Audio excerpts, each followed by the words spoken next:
Good afternoon, everybody. Thank you for your patience as I had an unpredictable schedule this morning. I did manage to get on Twitter and warn everybody about it earlier in the morning, and I hopped on about 15 minutes ago to let you know that I was going live now. So follow me on Twitter if you want to be kept up to date with all of my changes in my schedule. Good afternoon. Oh, there we go. And yeah, I'm live on YouTube now, and I am live on Facebook. Perfect. Wonderful to see Robin, Matthew, Alex, and Roman on Facebook today. Let's pop that YouTube chat out and put it over on the other screen. And there we go. We're live on YouTube. And it's wonderful to see all of the regulars, members, and Patreon subscribers on YouTube today. Matt Rowland, Terry Williams, Weird Beard with a Gold Derby, Slotty Bartfast with a Gold Derby, John DeGiamberadino with a Silver Derby, Brian Sanchez with a Gold Derby, Alt Grendel, Chininator, Christopher Lowe, Sarah R, Quintius with a Gold Derby, Mila444, Ethan H with a Gold Derby. Yay, you're not dead, he says. Here I am. I'm not dead. I have been communicating with you all day on Twitter, so it's not like I just vanished out of thin air. Julian Z with a Gold Derby, and then Joker says, so do you love the lore yet, sir? Yeah, I mean, I absolutely love the effort that went into creating this universe. It's detailed. They thought about the science behind the technology, and that's the hallmark of a really good sci-fi story, is when they don't just create magic. You know, you play those sci-fi games and something happens and like, oh yes, science won the day. And they never sit down to explain how it could have happened or what. It's basically just magic, but it's science magic. But in this game, like, they take the time in the lore to explain faster than light travel and how it can possibly work, and how the technology is based on the mass effect fields, and like they go through all of the little bits to try and make it believable and real, which is an amazing amount of effort, and it's really appreciated. So yeah, I'm digging it.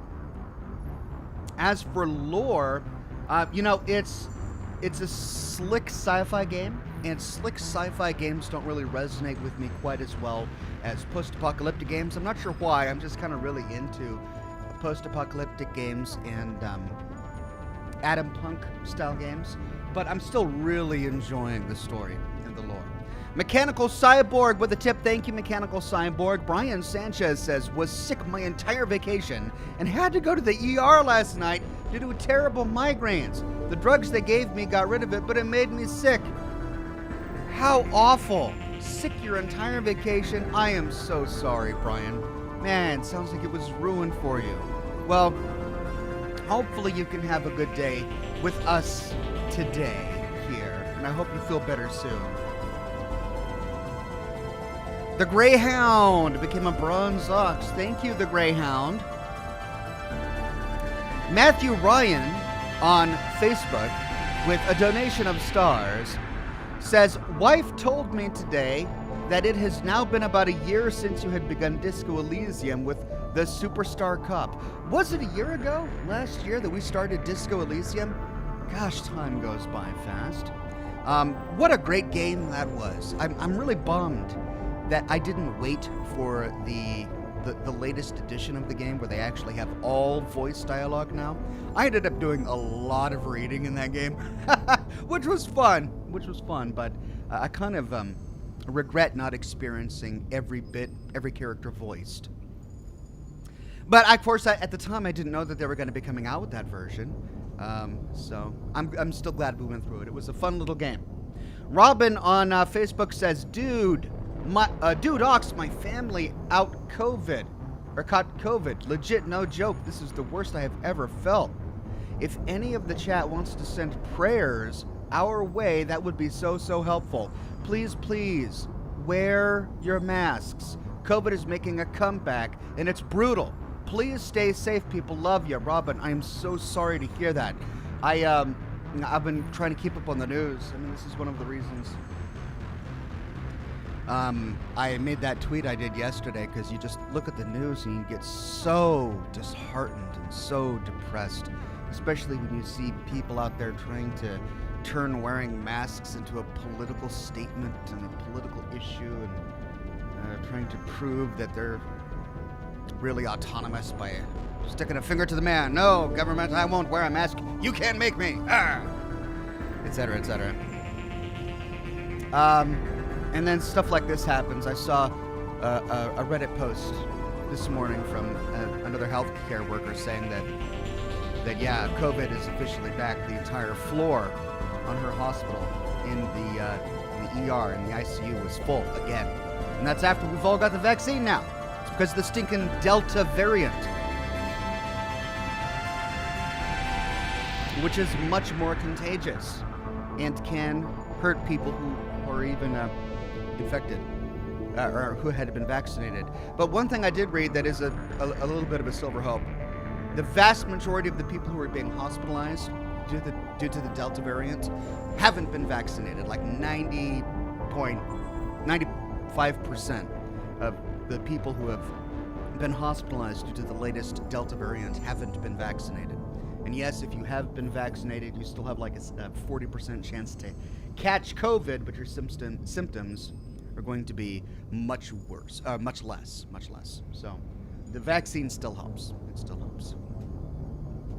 But yeah, I'm so sorry to hear that your family got it, Robin. I'm glad that you're here with us. We'll all be rooting for you and praying for you and hoping that you feel better really soon.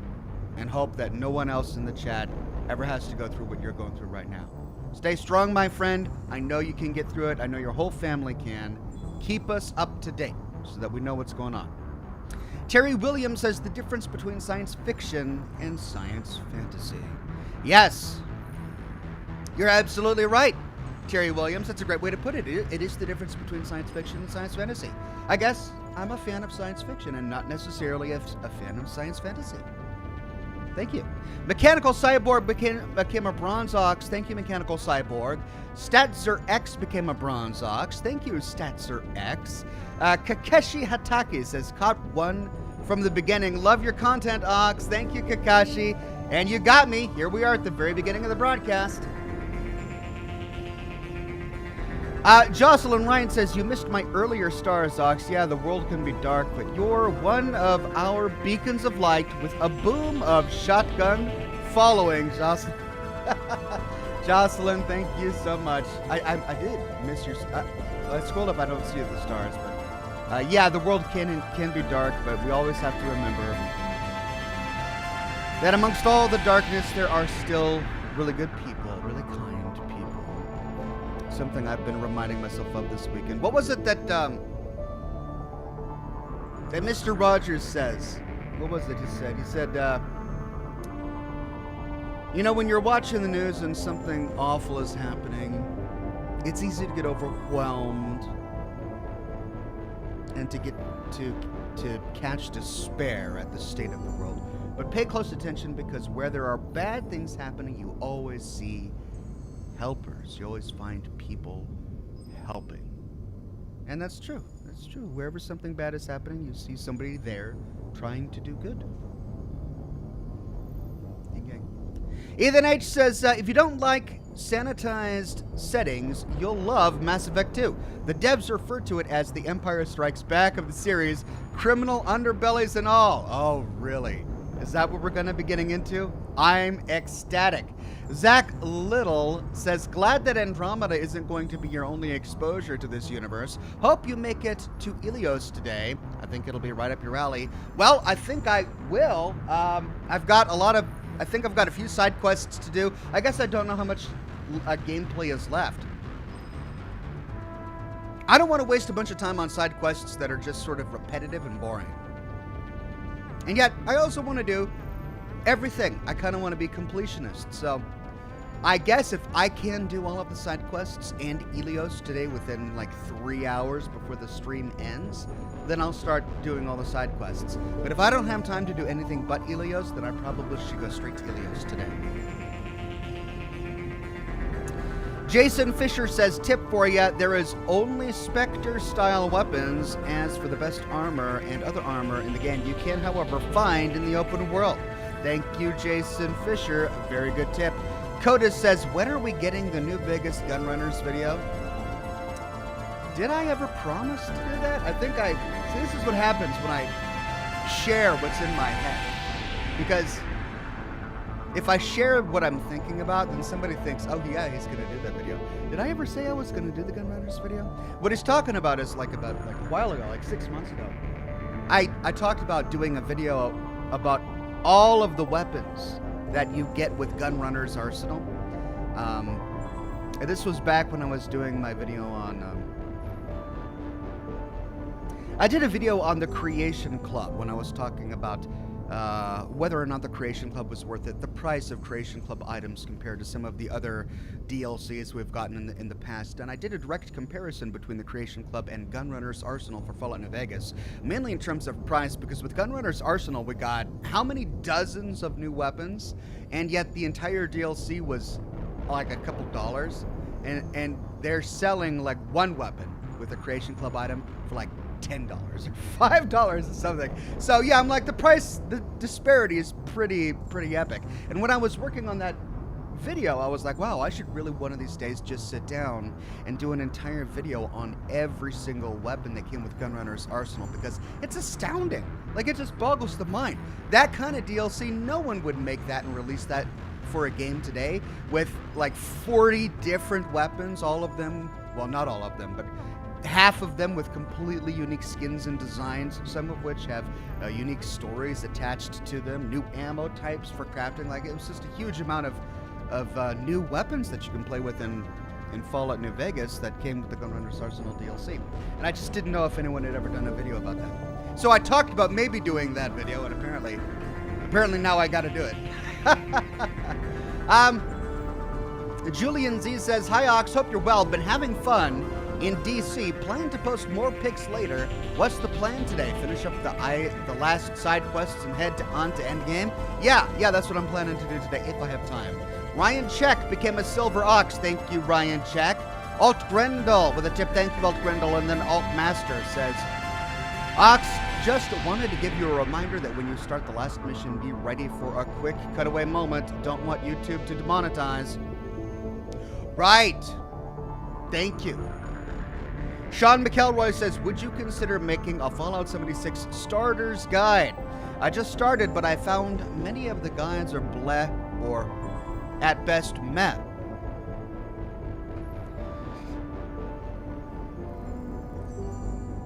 Well, it might be interesting. It's probably it would probably be a good piece of content for me to do.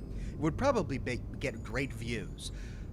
I actually thought about it, and one of the reasons I haven't done it yet is because as it's an online multiplayer game, the state of the game is constantly changing. So if I had sat down and created a how to start playing Fallout 76 beginners video back when the game was released, it would now be out of date because the game has changed so much that I don't think that many people would really get what they needed to out of a video like that. So it's the sort of thing I would have to update and make a new one. But that's more content, so maybe there's a good reason for that.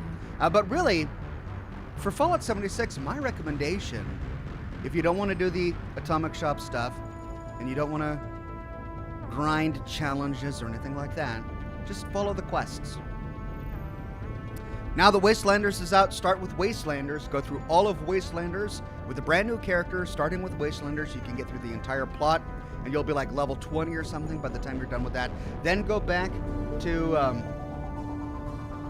the very beginning and start the original quest, the original story that came with the Fallout 76. By the time you're done with all of that, you're going to be close to level 50, and you'll be ready for some of the big stuff the game has to throw at you.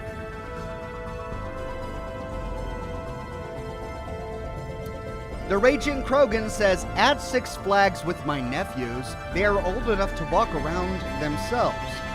But I grew out of amusement rides long ago, so here I am in the smoking a cigar and watching your streams in the smoking area. The Raging Krogan, well, I still hope that you're able to have fun with your nephews. I hear ya. I feel ya. The roller coasters have less appeal to me than they used to when I was younger. I'd probably still do it though. Candle06 says, I would highly recommend that you finish up the Geth side quests in the Armstrong Nebula, important for Tali. Ilos, oh, am I saying that? Ilos is a Grecian island, isn't it? Ilos. Should take about 2 hours. Thank you, Candle. Wormy says, I agree with Jocelyn. Lots of ups and downs for me, too. You've been a major gem to help me get past it. You and chat are so caring. I've loved my... Oh, Wormy. Yeah, you're welcome, Wormy. I'll send that to you anytime. Thank you very much. All right, yeah, Candle. So I'll take a look at my clock, and when I feel like I've got about 2 hours left in the stream, if I'm still doing side quests, I'll start for Elos. Quentin Tayo says, Hi, Ox. I picked up a Knob Creek since your last stream, and I wasn't sure if I'd like it. It's pretty tasty. Also, I was wondering if you'd consider playing the Mafia series. Play on, good sir. Yeah, I've been really enjoying my bottle of Knob Creek. It's almost gone.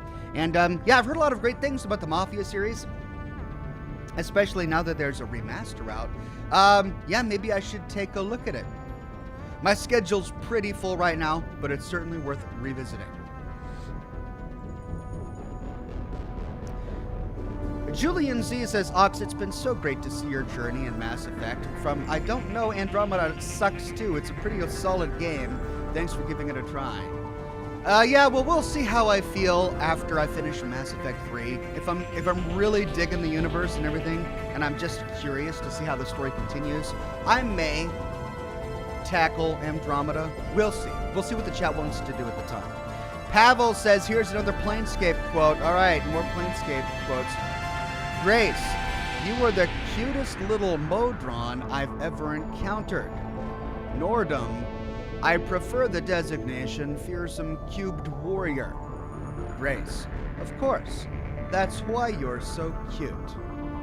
You know, I'm sure if I understood what any of that meant, I would just think that's the greatest quote ever. Thank you, Pavel. Weird Beard says, after completing Tali's companion Geth assignment, you could technically skip the majority of the rest as they're mostly search and destroy missions. Okay, thank you, Weird Beard. Maybe that's what I'll do. Julian Z says you can finish all non-collectible side quests. Non-collectible? Oh, right. I can? Okay. Dragon Fan says, Nepmos in Styx Theta is my favorite, but save lots. Okay, thank you, Dragon Fan. All right, let's get to it.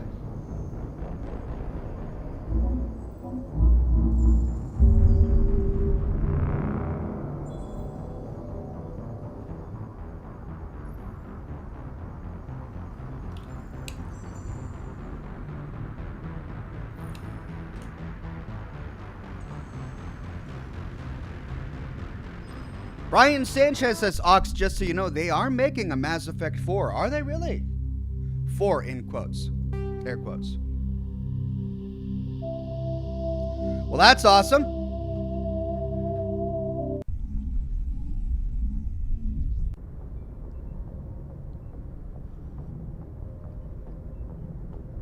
right, now chat wanted me to bring Tali next time, as this is her companion quest.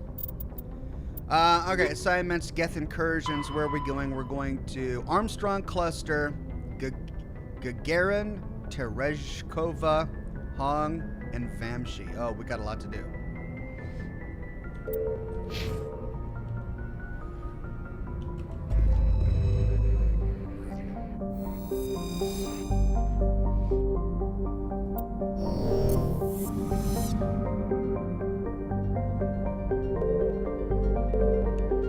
And we did this.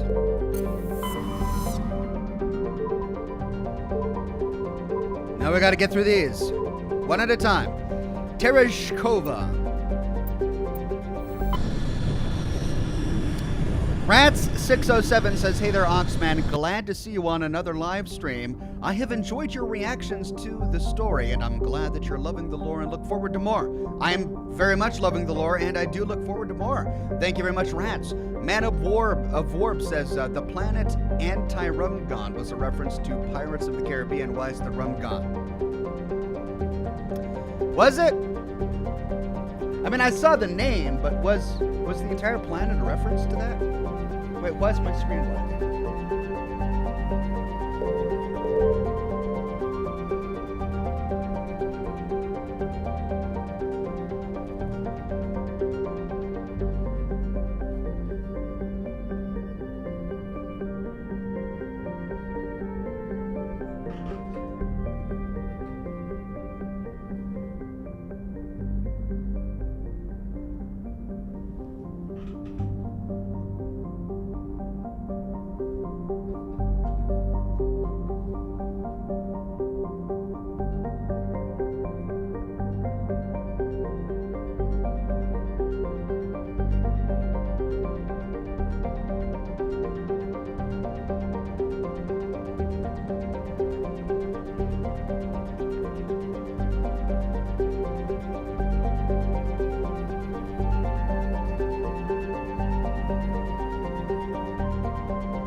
What the blaze is here? All right, got a problem.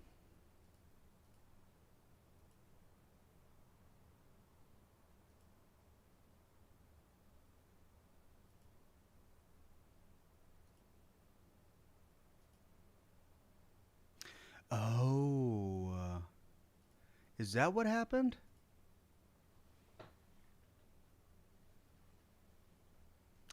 Got it. Got it. Sorry about that, everybody. Figured it out. Andrew Williams says, Oxford, I hate to bother you, but you may want to look into the printing company for your shirts. I've had it for a few months, and it looks years old. Wanted to get this to you direct. It's not your fault, but for future customers. Really? Andrew, I'm so sorry to hear that. Yeah, you know, every now and then I will get a message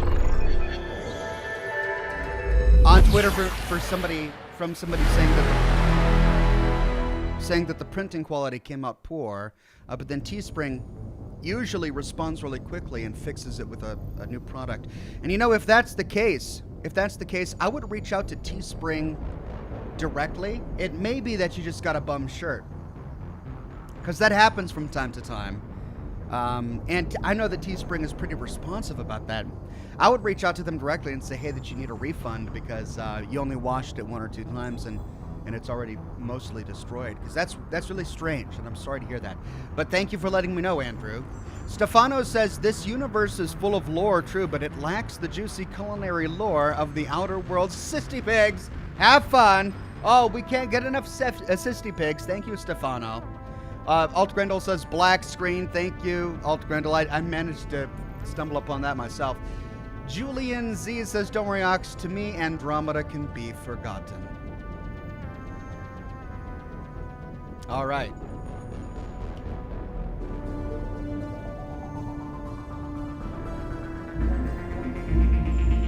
I wonder how that happened. Was it when I went like this? It's gonna flicker. This Legendary Edition game does weird things to my computer. Earlier in the broadcast, it changed the saturation and contrast settings on my computer, strangely enough. Okay, there we go. Yeah, I don't know. It was weird.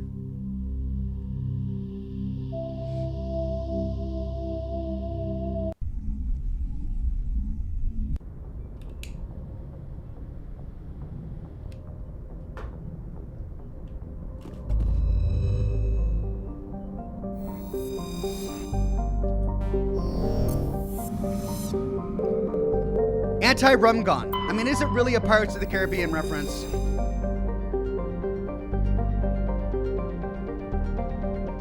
Terminus Pirates, okay.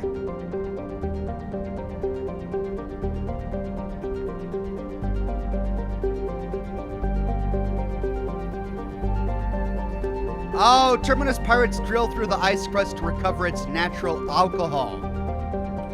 I guess you're right. It's Anti-Rumgon. Yeah, you're right. It's a Pirates of the Caribbean reference. All right, Tereshkova.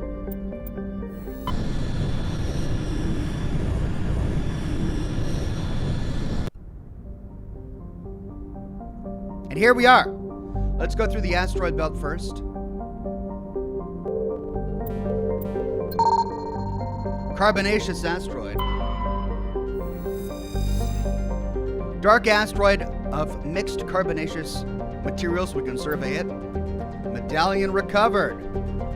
After some daring maneuvering by Joker, a small team was able to recover some debris from one of the larger rocks. Among the items discovered was a League of One medallion.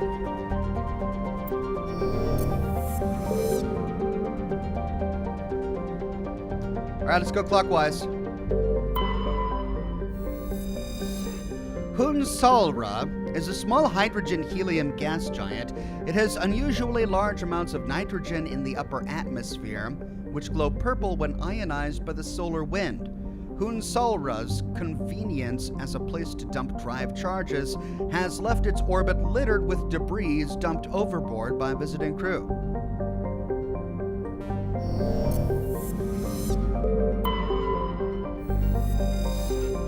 Solmarlan is one of Tereshkova's two outer worlds, significantly removed from the rest of the system and with unstable elliptical orbits.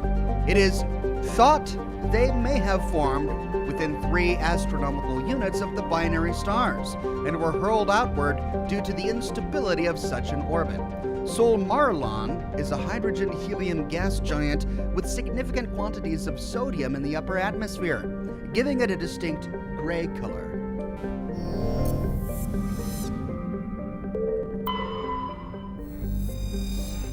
Mawinor is the second of Tereshkova's outer worlds. It is essentially a rock of unremarkable ores with some deposits of water ice, but no minerals of value.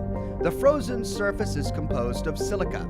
Like the gas giant Solmarlan, it is thought that Mawinor formed too close to the Tereshkova star and was thrown outwards by gravitational effects. Computer models suggest it will be ejected from the system in a few 100,000 years.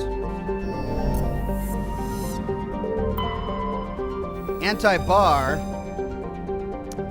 Antibar is a cold terrestrial world with an atmosphere of methane and argon.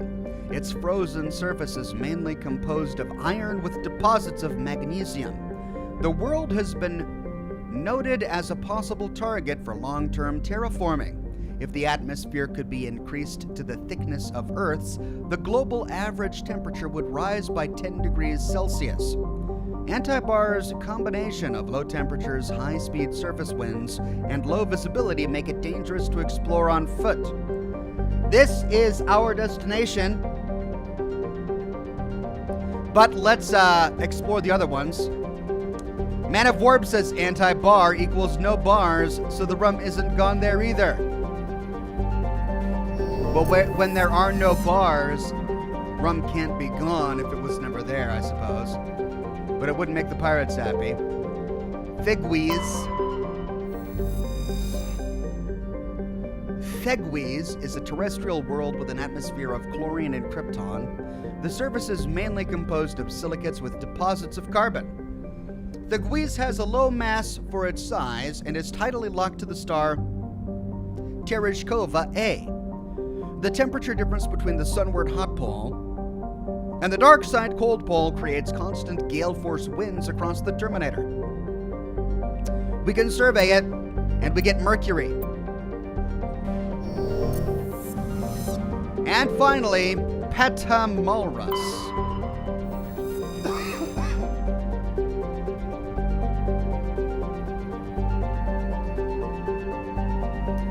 Patamulrus's atmosphere is very similar to Venus in terms of pressure and temperature. Unlike Venus, however, Patamulrus's atmosphere has a significant quantity of oxygen, both free and bound in sulfur dioxides. The surface is largely composed of magnesia with deposits of carbon. It is possible, if unlikely, that simple life may be developing on Patamulrus. Computer modeling suggests that the powerful solar winds from the Tereshkova star will blow off Patamulrus's atmosphere in a few million years, lowering the temperature on the surface to the -70s. We can survey it. We get iridium.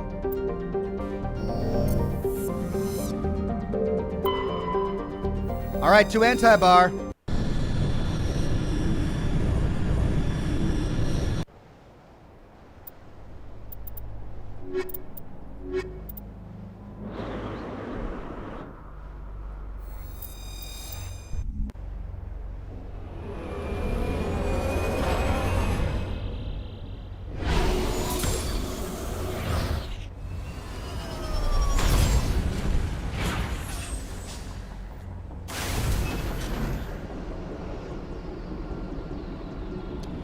Josh Bunton says Antibar has a Thresher Maw on it. Maji, Casban, and Rangviri are the first 4 planets you were looking for Tally's quest. Oh. Right. Well, since I'm here, we've got an anomaly. Well, but there's the Geth outpost right there.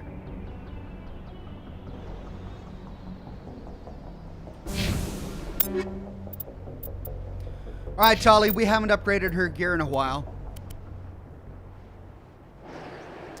Let's see. This is actually worse than her crossfire.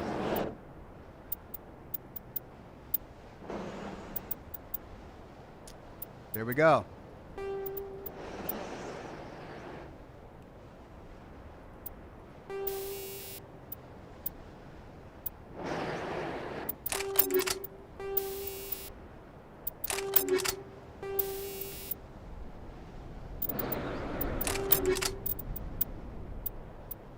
She already has a Sokolov 10 that's pretty good.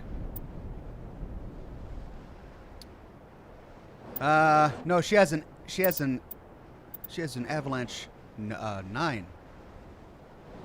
Accuracy goes down by 1, but that's not too bad.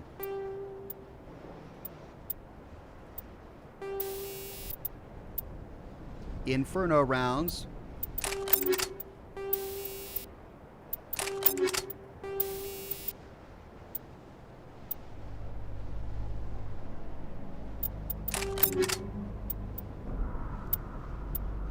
Kessler 10. That's better.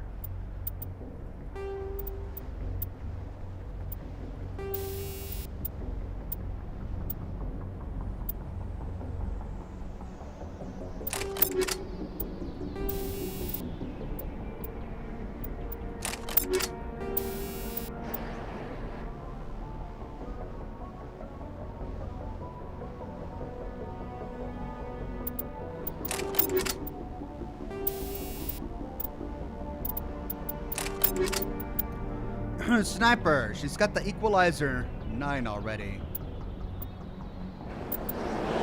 Yeah, so she's already got a pretty doggone good one. Let's take a look at her mods, though. Let's give her Sledgehammer. Sledgehammer rounds on a sniper. I like the sound of that. She's got a kinetic stabilizer. We can go with kinetic coil.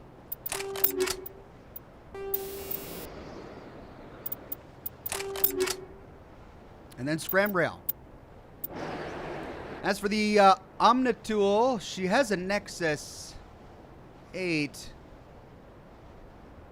Wow. The Blue Wire Tool 9? Why is that so bad? Just everything across the board is bad. All right. Let's see. Did we ever pick up armor, better armor for her? Quarian armor. Yeah, here we go. It's way worse, though, than what we currently have. All right, let's take a look at the mods.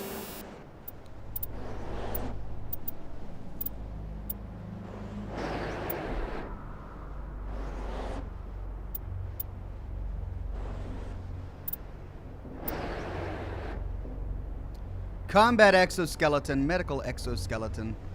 Let's go for a medical exoskeleton.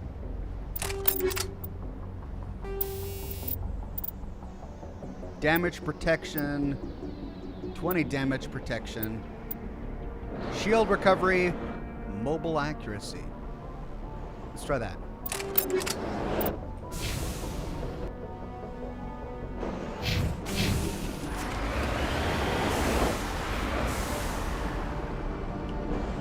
Brandon Beltfed says, how late am I to the stream? Normal stream, or dare I say it, slightly shorter today? It may be slightly shorter today, but it should be a mostly normal stream.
About time. Jeez.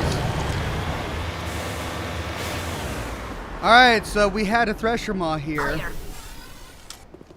right out in front of all of this carnage. Look at this. Oh, it's the Geth.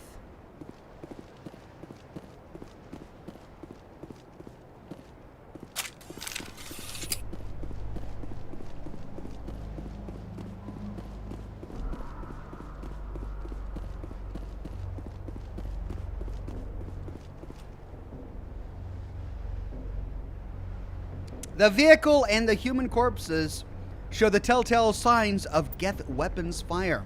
The Geth have been mangled by the thresher maw. At least they got what was coming to them.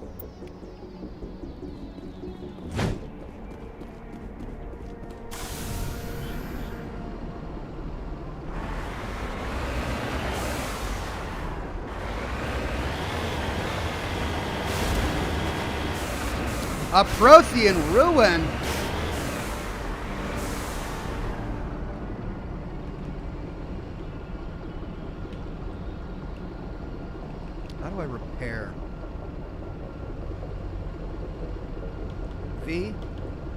Z? Z? X? It was one of those, wasn't it? F?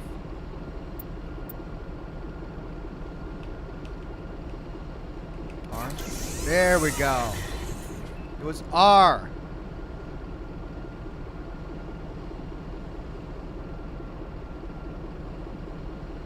Oh, the chat is freaking out. Yes, yes, I needed to repair. Thank you, everybody. Heading out.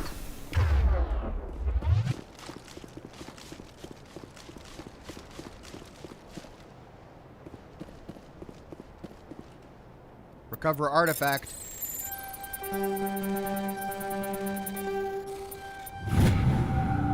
Prothean data disk recovered. Searching the ruins, we discover a Prothean data disk. It must have been dropped by one of the Thresher Maw's many victims. Cool.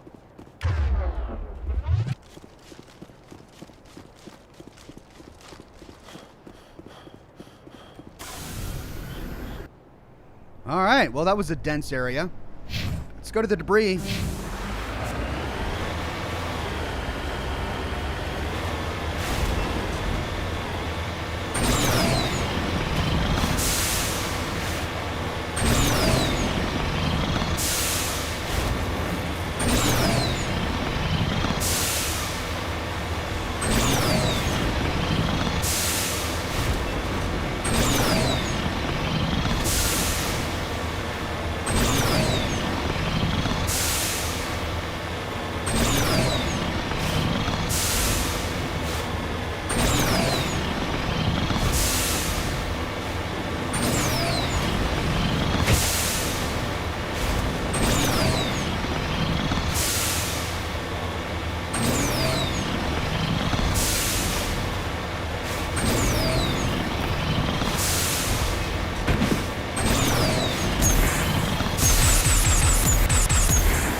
Okay, what's this? A crashed probe.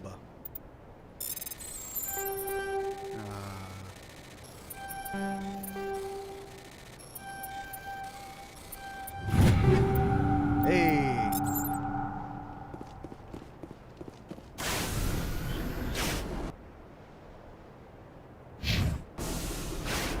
Got some baddies up here. Geth outpost.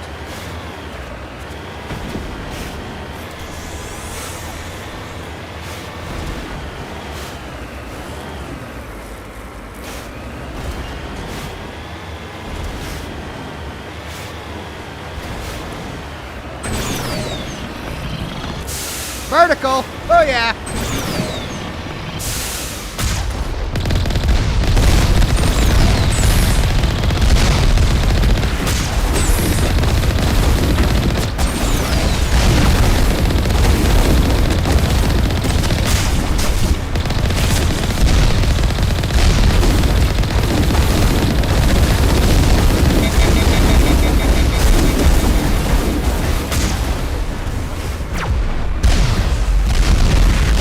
Oh my God!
Hold on a second. That's just tough.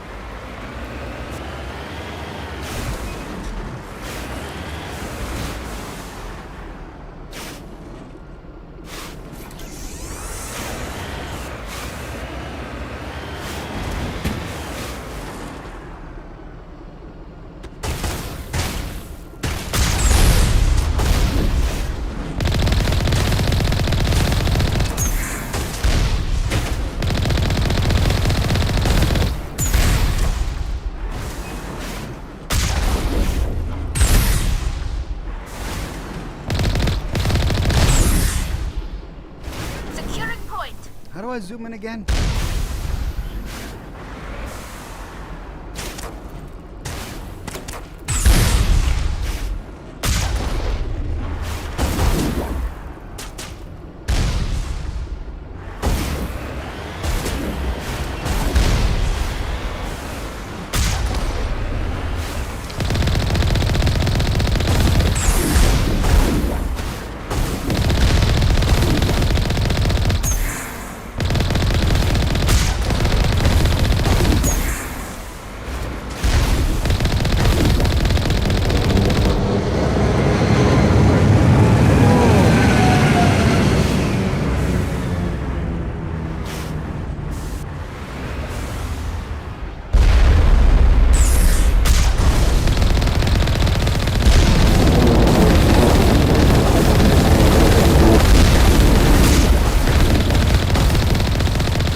Okay, thank you, Tolly. Well, we got it. Jeez. That was a tough one. The Raging Krogan says, I go on what rides I can with my nephews, but half the rides here I am too tall for. Wow, being 6'9" has disadvantages, but I'm here for them, not myself. Well, you're a good uncle, the Raging Krogan. Wow, that I never thought about that. The downside of being tall, can't go on rides. Zoom, Ox? Yeah, I was control. Oh, I couldn't remember what zoom was. Chat's telling me control. Thank you.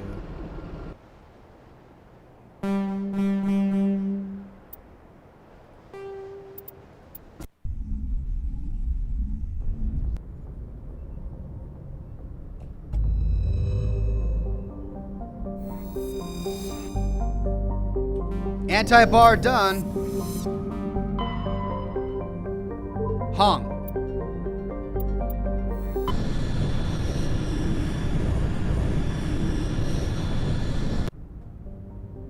Clockwise. Theshaka. Theshaka is a standard hydrogen-helium gas giant. In the past, it was often used as a drive-discharge point for pirates raiding human settlements from the Terminus systems. In 2178, the Alliance set up a network of covert sensing devices on Theshaka's moons. Recordings of pirate faster-than-light exit vectors over the course of 6 months led the Alliance Navy to 8 major pirate anchorages. Since the Theshaka raids, no ships from the Terminus system have been reported in the Hong system. Matar. Matar is a terrestrial planet with a thick atmosphere composed of nitrogen and krypton. Its frigid surface is mainly composed of sodium oxide with deposits of copper. Because of noxious surface gases, explorers are warned to use extreme caution. Matar lacks a magnetic field. This makes it useless for discharging faster-than-light drive cores in orbit. The energetic particles of solar wind from Hong strike the upper atmosphere directly, ionizing the krypton. This gives the planet its distinctive minty green-white hue. So Krypton is a real place in the Mass Effect universe. We can survey it. And we find some matriarch writings from a destroyed Asari freighter. Casben. Well, Krypton, of course, the element, which is true even in our universe. Casben is a classic pre-garden terrestrial world with conditions similar to those on Earth millions of years ago. Its hot, humid atmosphere is mainly composed of nitrogen and carbon dioxide. An increasing amount of the surface is covered by simple lichen and algae. Should no unexpected calamity occur, these tiny plants will change the atmosphere to an Earth-like nitrogen-oxygen mix over the next few millennia.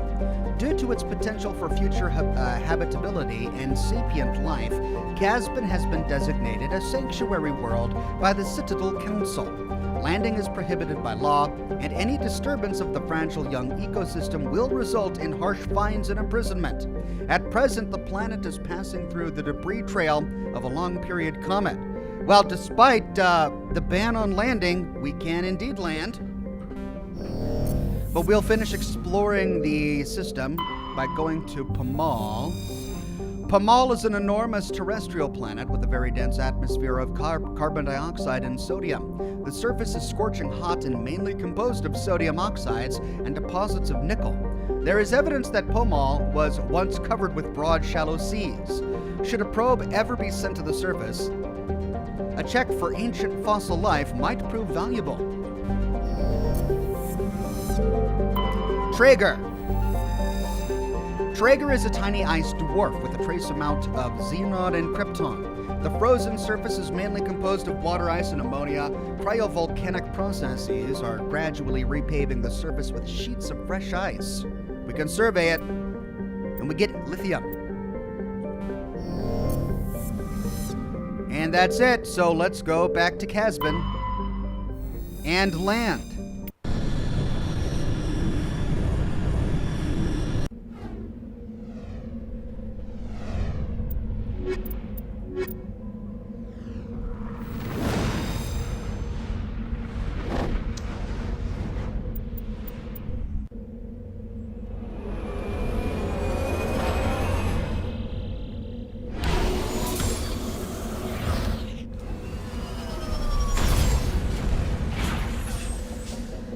All right, no landing on this sanctuary world, but looks like there's stuff already here. There's the Geth outpost. So let's go around here, check out these anomalies and debris.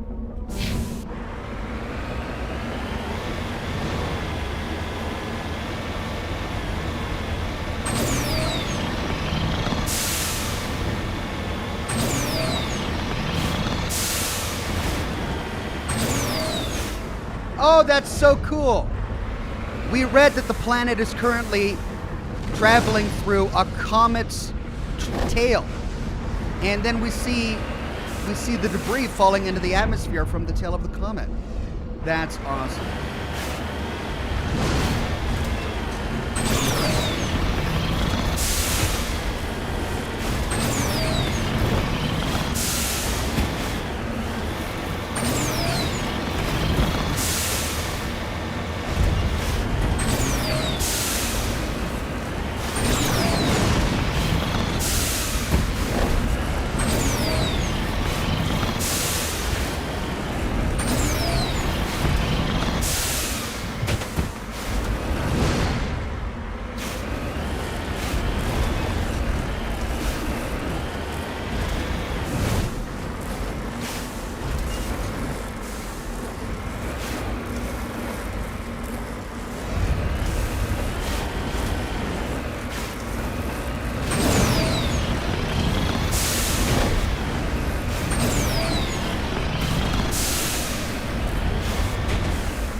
Oh my God! Well, what? It's got a marker as if I've been here.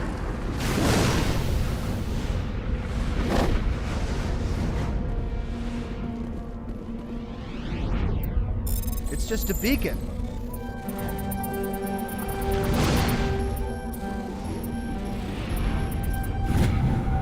ID tag recovered. Buried under the beacon was an identification tag for Captain Thane. There's no indication of why it was hidden here or who buried it here in the first place. Yeah, don't land on here under penalty of facing the law, and yet when we get here we find lots of stuff already here.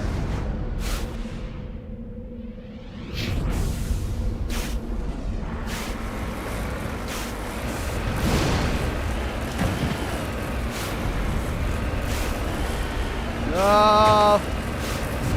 Ah! Ah! Oh God! Why? Oh.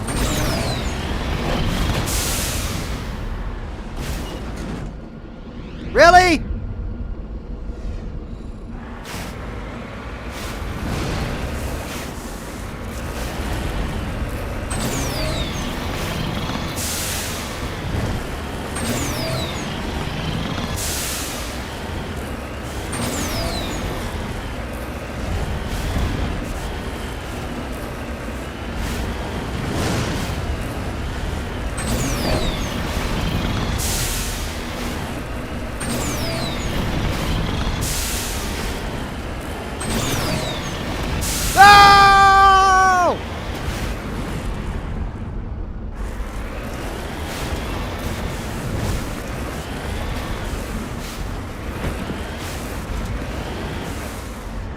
YOLO!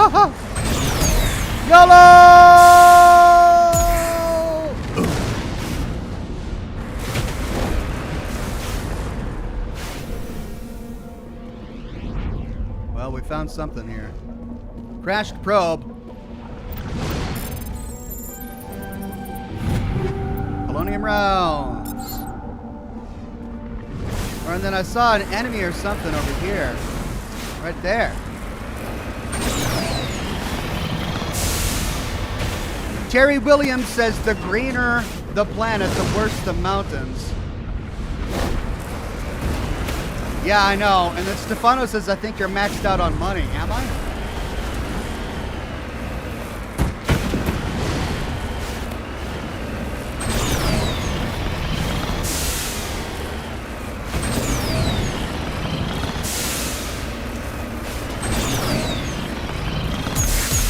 Wow! What do you have here? Freaking mountains. Go! Go!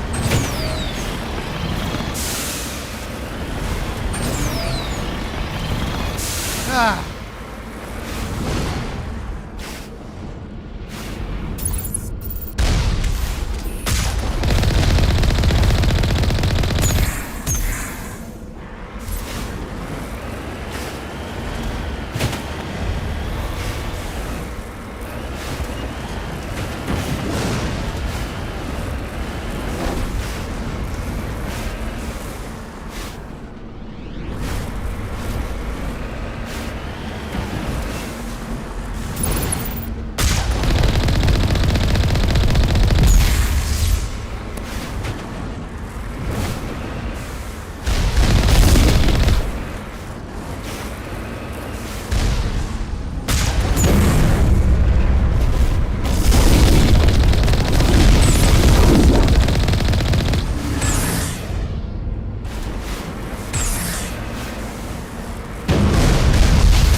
Die!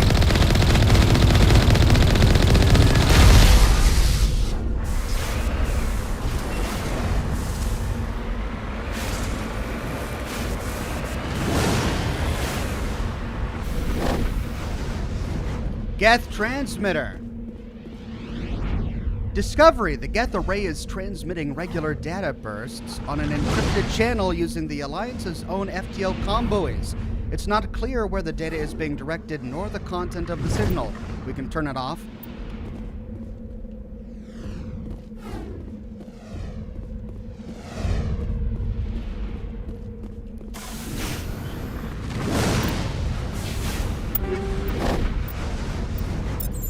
You're right, I am maxed out on money.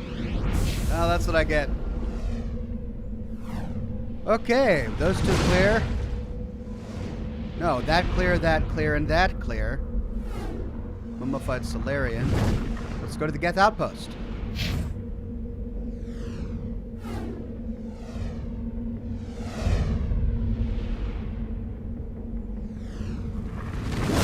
Wait, did we get the Mummified Solarian?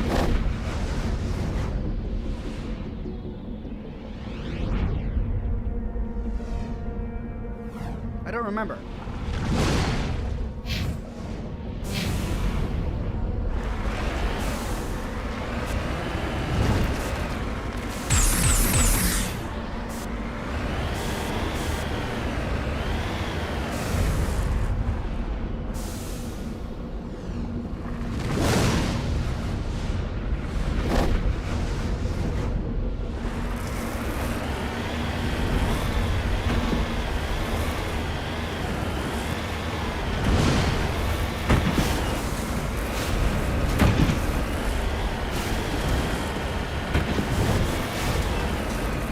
Matt Rowland says, yes, you got the Solarian. It was listed as an anomaly before that.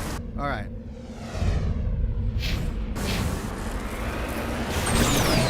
Thank you. Yay, out of the mountains. Thank God.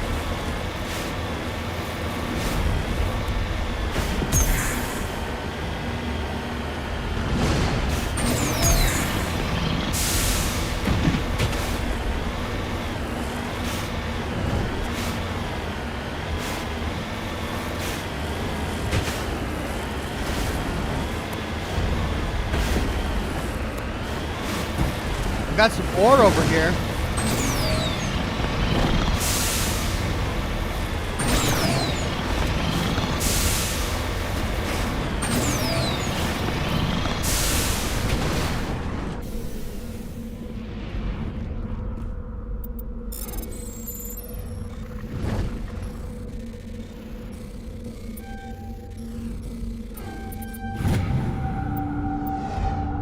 Gold.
Okay, got it. Done and done. Well, we got some minerals behind us here. Hope you're ready for some mountain climbing. David Hardners says, I'm Commander Shepard, and this is my favorite stream on YouTube. But in all seriousness, looking forward to you getting into Mass Effect 2 and 3. Thank you, my friend. We may be able to do so today.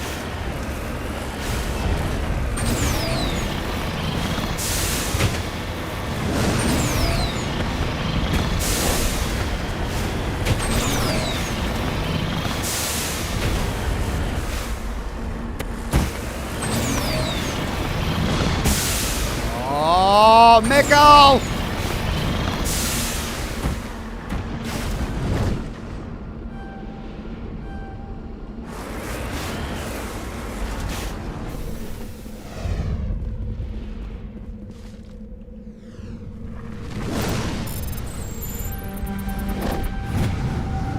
Uranium!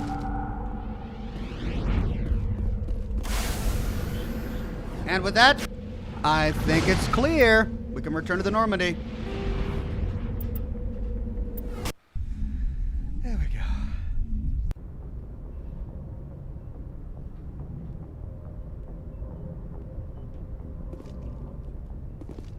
Well, since we're maxed on money, I wonder if the requisitions officer has anything for us.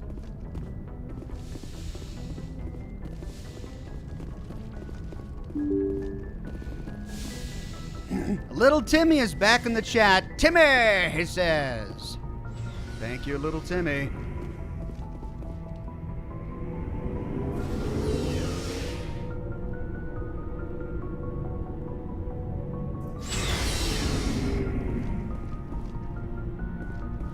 Looking for supplies? Let's see what you've got. You bet, Commander. Okay, we've got a Master Gear sniper rifle. Over $1 million. It's over $1 million.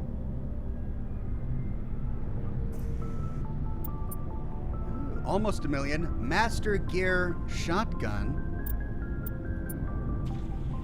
Oh, it's what I have already.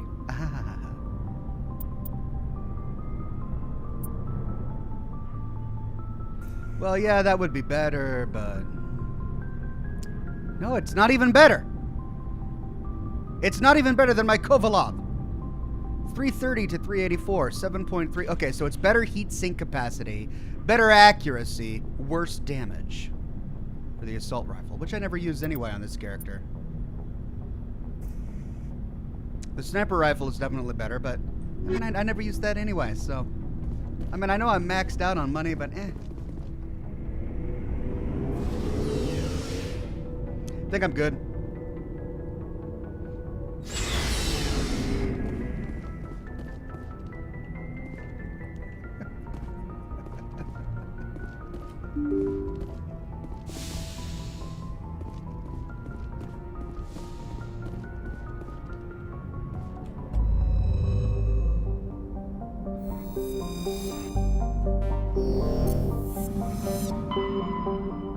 All right, Vamshi.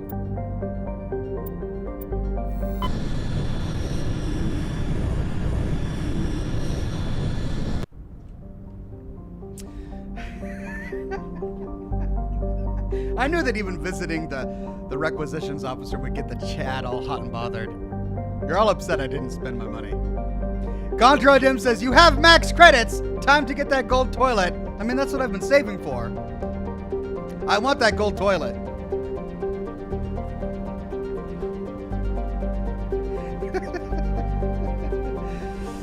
Mark says, Ox totally failed basic math class. I mean, you're not far from the truth there. Maji!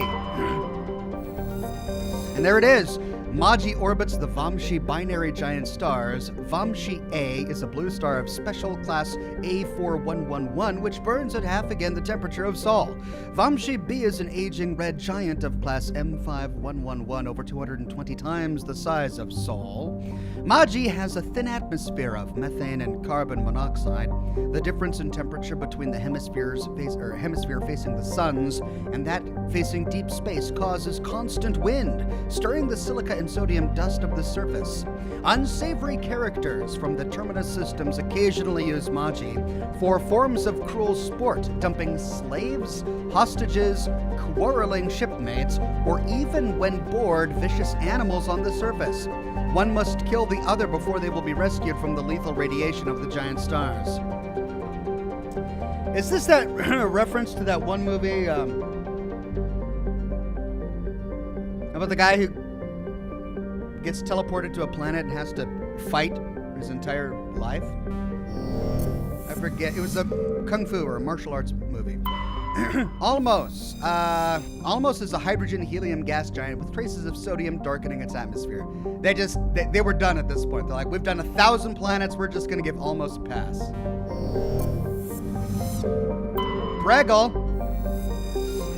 Pregel is an enormous terrestrial world with an atmosphere of chlorine and ethane. Its surface is mainly composed of sulfur with deposits of aluminum. No landing has ever been attempted. We can survey it. And we get a Turian signal.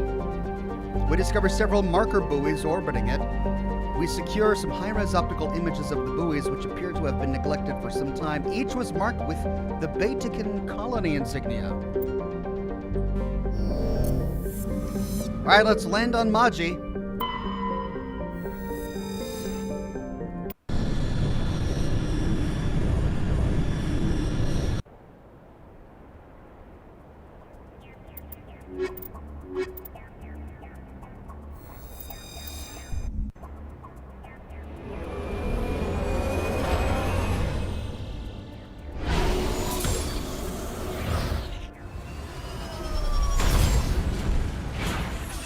Two suns. Right, well, if this is the planet where people are constantly dropping off shipmates and all of that, I wonder what we'll find. There's the Geth outpost, and we've got an anomaly here and some debris there. Let's do the anomaly and debris. Terry says, if you don't use a mod to have a gold toilet, when you play Mass Effect 2, I'll be disappointed. Are there mods for Mass Effect games? Can I get a gold-plated toilet?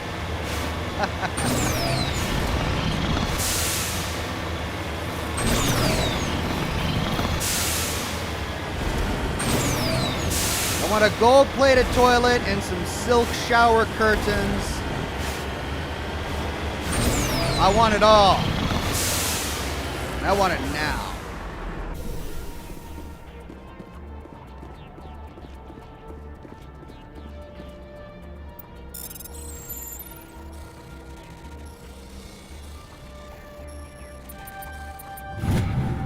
Thorium.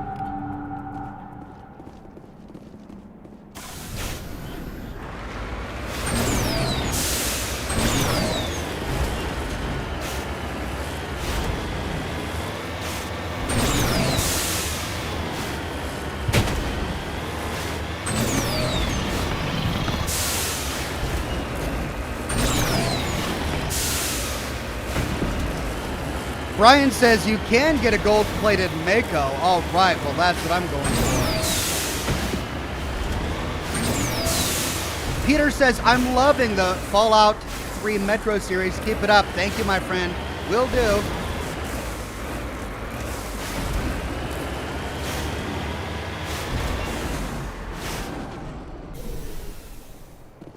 What is this? Recover artifact.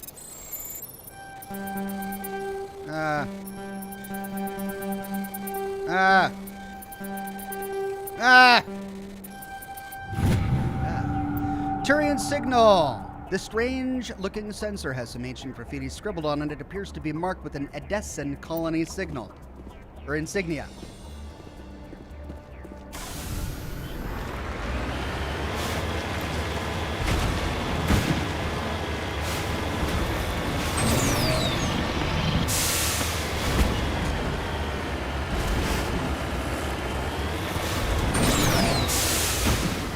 Oh.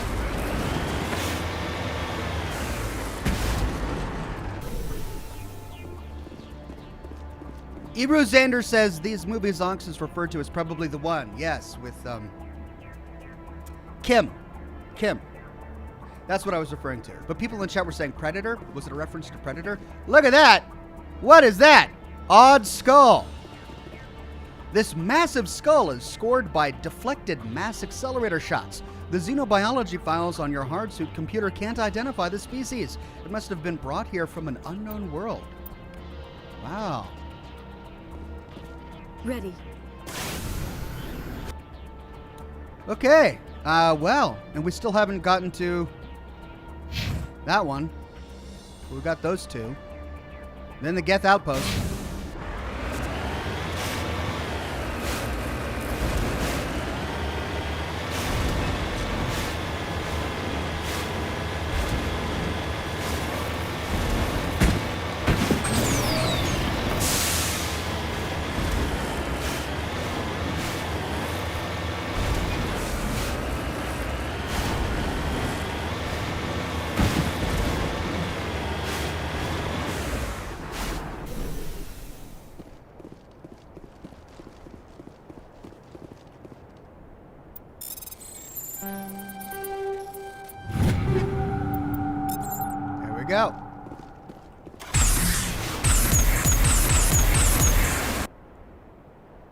that just leaves the Geth outpost.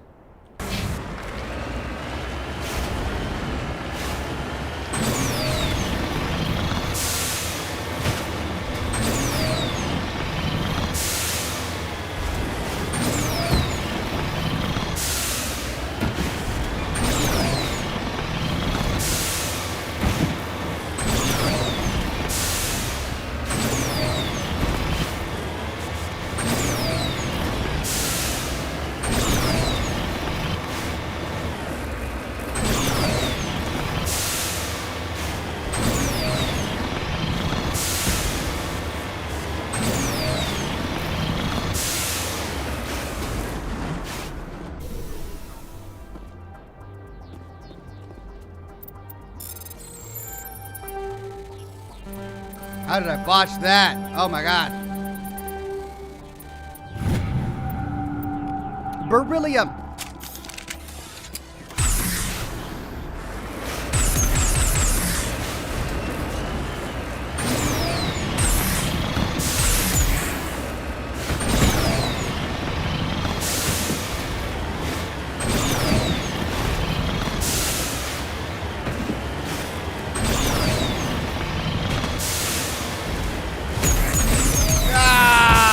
Go! Oh no! I'm a turtle!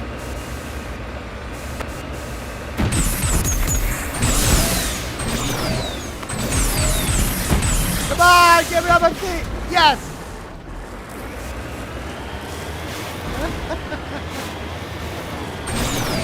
This car, man!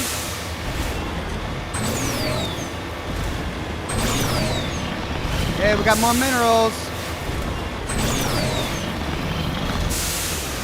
Metavorb says that debris just gave up its mortal kinetic coil. Right. That it did.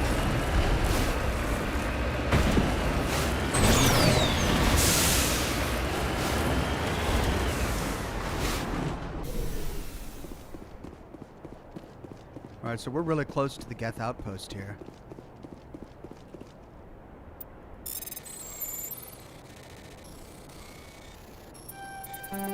Oh, come on, I had that.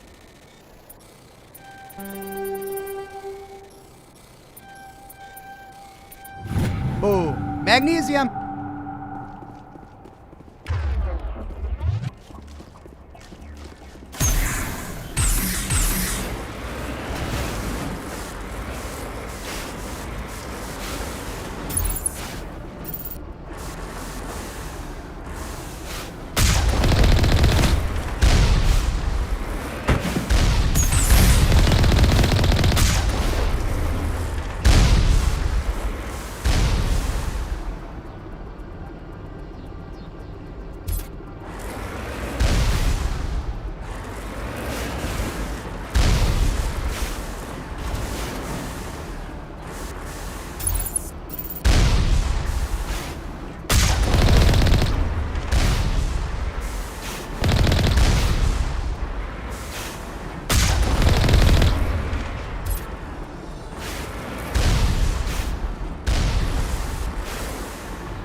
Alt Grendel says you might as well spend the money. You only get to take 100,000 from Mass Effect 1 to Mass Effect 2. Yes, but on what? Do I get to take all of the weapons and armor with me from Mass Effect 1 to Mass Effect 2? So why would I convert money I can't take with me to armor and weapons I can't take with me? Maybe I'm missing something here.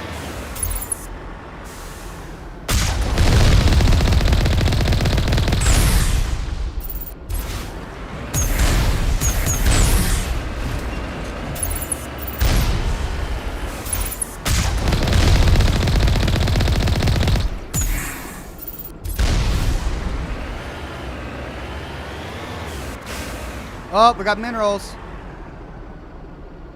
Did I get those minerals? I think I did.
A main base of operations for the Geth incursion into this region.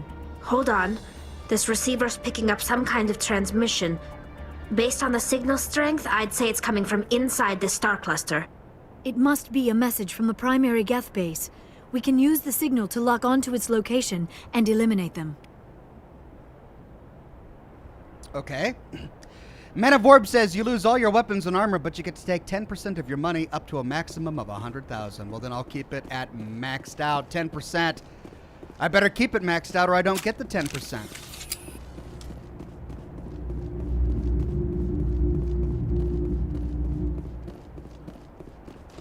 Okay.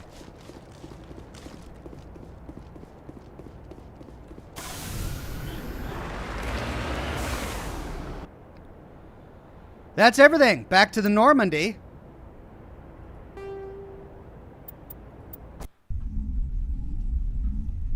And I need a new cigar.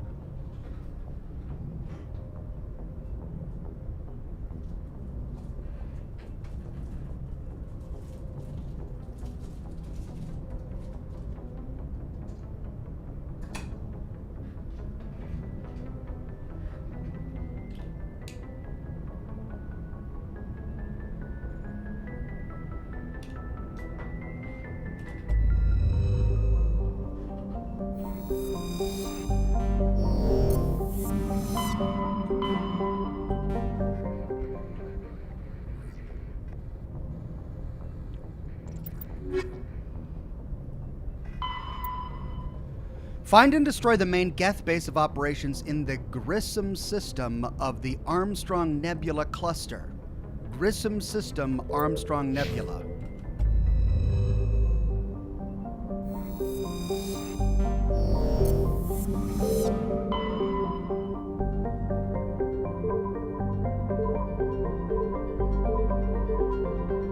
This wasn't available to us earlier, was it?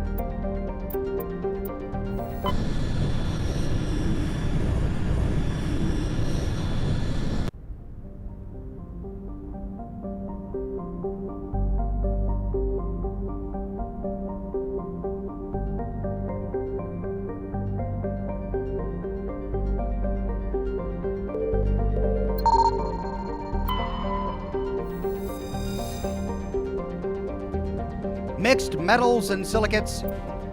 Polonium.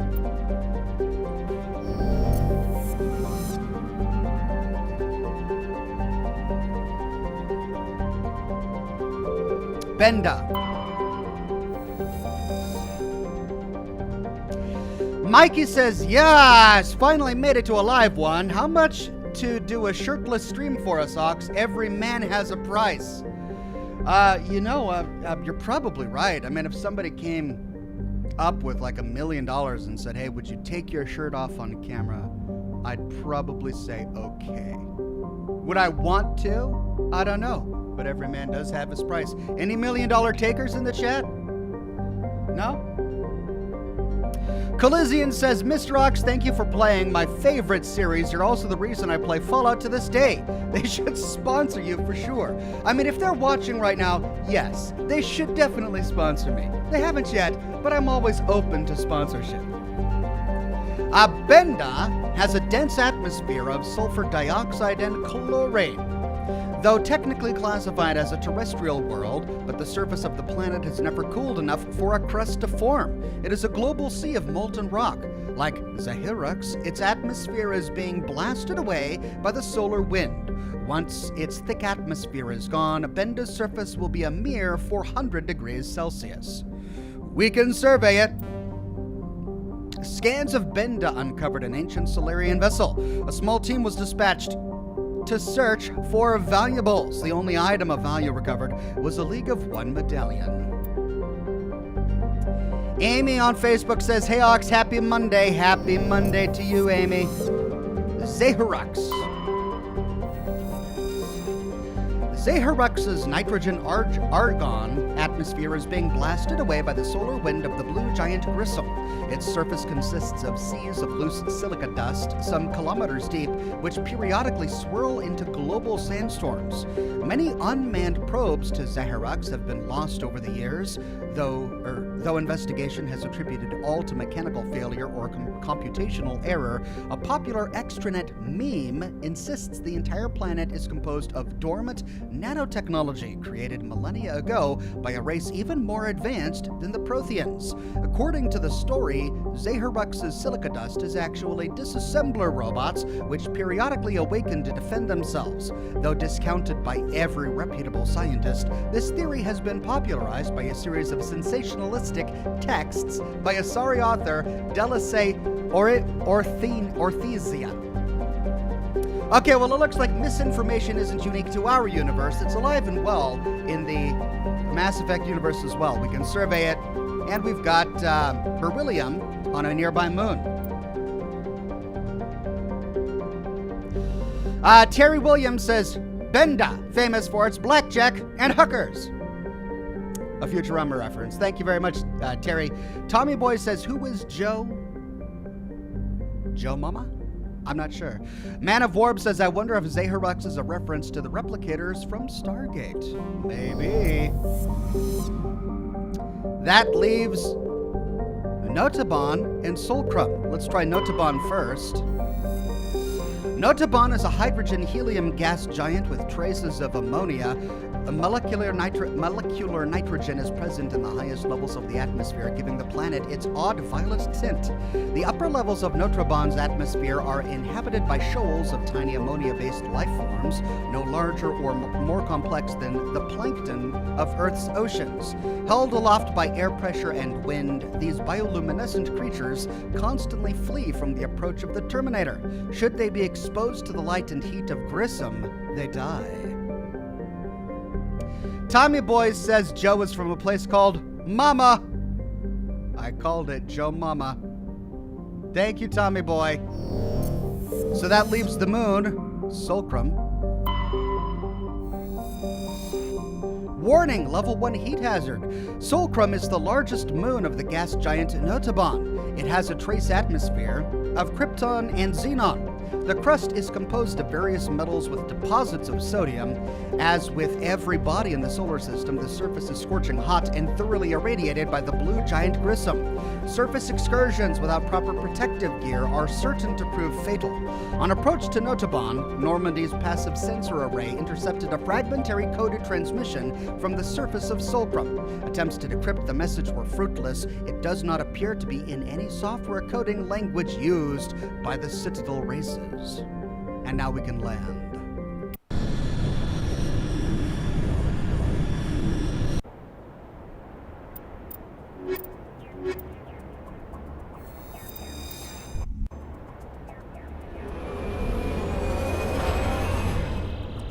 Ken Grafton says, Oxhorn, can you please say, we scanned the planet where we found a stim pack, ammo, and some caps. And then turning left, we can go down a corridor where we find a doorway leading to a staircase.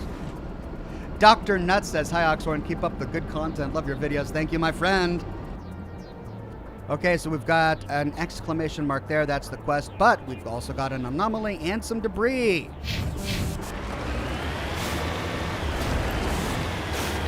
Spencer Slavin became a gold ox. Thank you, Spencer.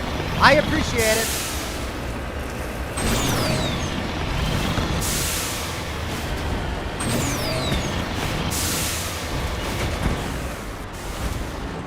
Wow. Go cool.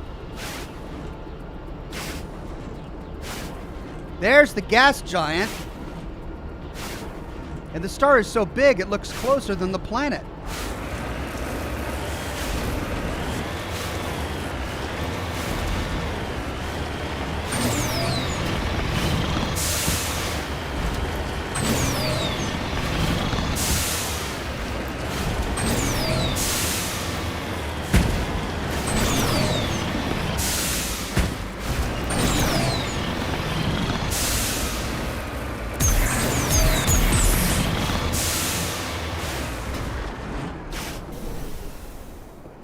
A sorry capsule.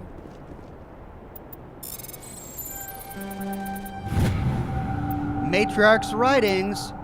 There were several artifacts stored here, all worthless except for one of Matriarch Delinga's writings. Whether it was uncovered at this dig site or elsewhere is unclear.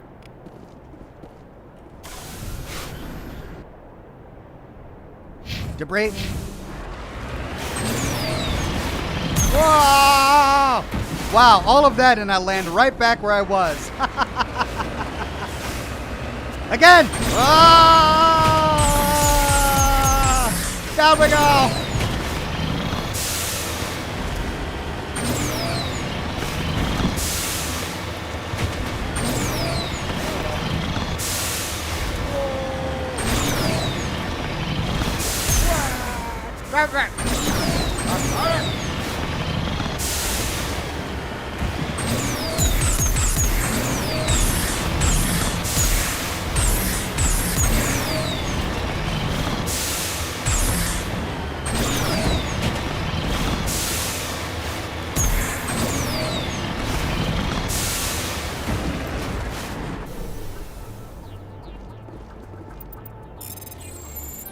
Ah!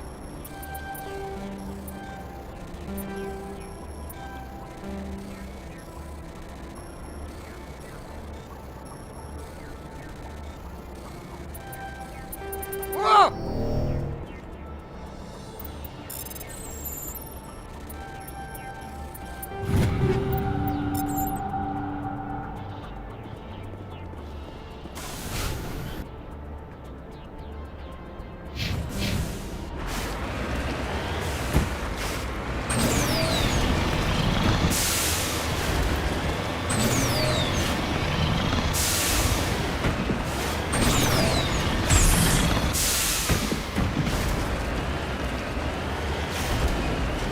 Oh, okay, here we go.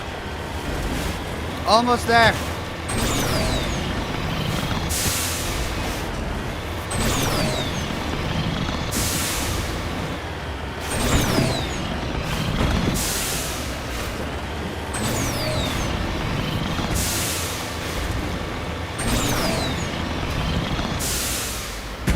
Oh, come on. Stop it. I didn't even use my boots!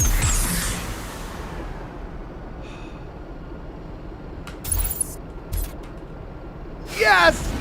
Oh, don't know what I did. Guess I had to use the scope.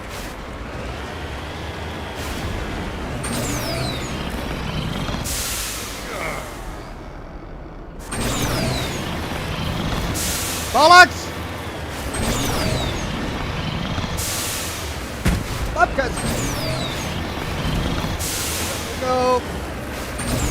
Almost there.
I wanted to go down. I couldn't even fall right.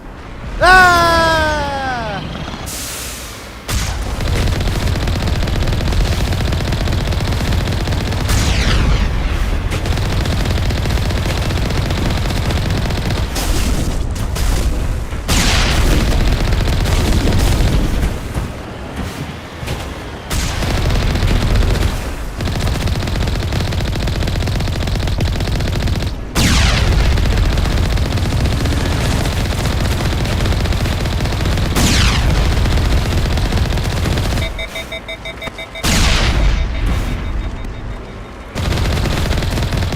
What?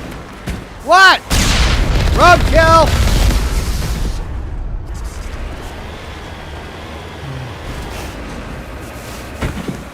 Oh, come on.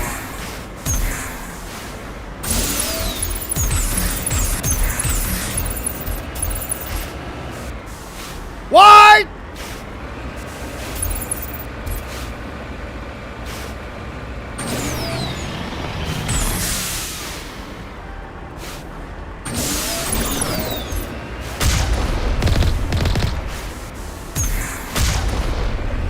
Yes! Yes! All right. We're good.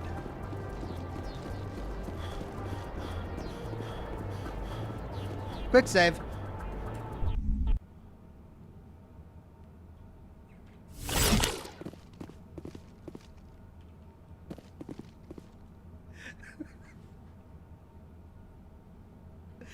Oh, I am so sorry. You were the worst driver, Ox, says Sledge. That's impressive, says Alt Grendel. I'm impressing you by how bad I'm driving the Mako. Thank you, Chad. Thank you.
As the last Geth falls, we hear music from across the room. On the monitor, Aquarian stands before a hushed crowd, warbling a mournful a cappella of Worlds and Innocence Lost.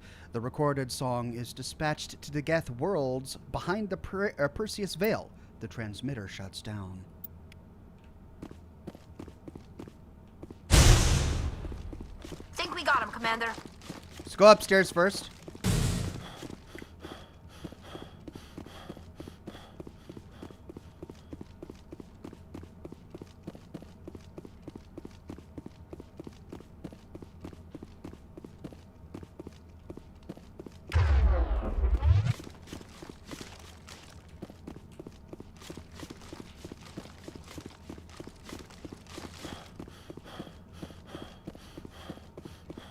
Right. To the room.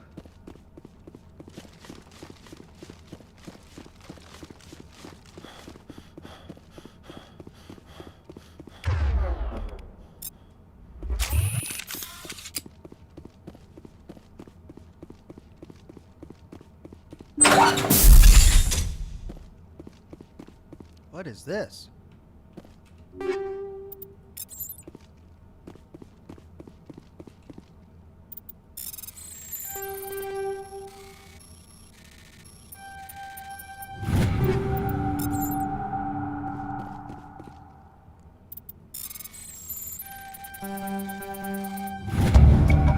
discovered a number of encrypted Geth data files. In the proper hands, they could reveal much about the evolution of the Geth since the banishment from the Quarians. And we can download the data. You lead. I'll follow. Cool.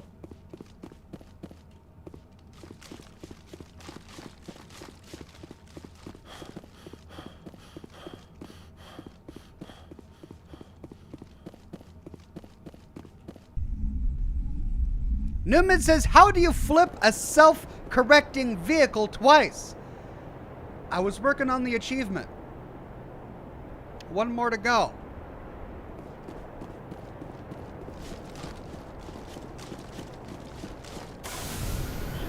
Okay. Back to the Normandy.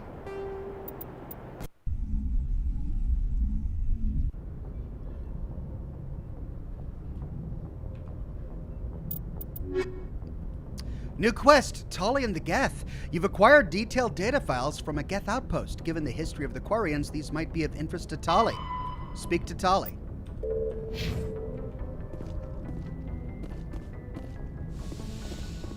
I always get turned around.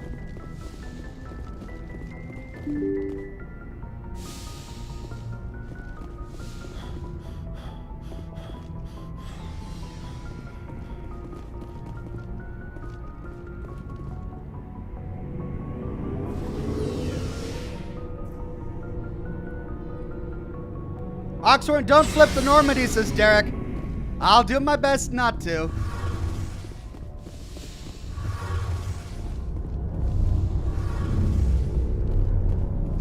Shepard, I need to talk to you. It's important. Is something wrong? You know the data you took from those Geth control nodes? The information you uploaded to Alliance Control? I want a copy of it. You want to bring this data back to the migrant fleet? Those files have information that could be vital to our efforts to understand the Geth. It could be the key to helping us reclaim our homeworld. If I give you this data, your pilgrimage is over. You'll go back to your own people. Not right away. I'll stay with you as long as it takes to stop Saren. But my people need this. You think you can use this information to destroy your enemy? Not right away. We will need to study it. It could take years, but it will give us new insight into how the Geth have changed and evolved over the past centuries. I can't take that risk. What would the risk be? It's not like they're continuing to work on building the Geth. All of their efforts would be towards destroying it or disabling them. Okay. Go ahead. Make a copy. My people, I owe you a great debt. One I can never repay. The only thing I can offer in return is what you already have. My solemn promise to stay with you until Saren and his Geth armies are defeated. I never wanted anything more. Thank you, Shepard. Bingo! Gino says, hey Ox, first time catching you live. Thanks for all the insight and entertainment you've given me through your lore videos and streams. You're welcome, my friend. Much more to come. And then Man of Warb says, well, good luck, Pilgrim. Thank you, Man of Warb.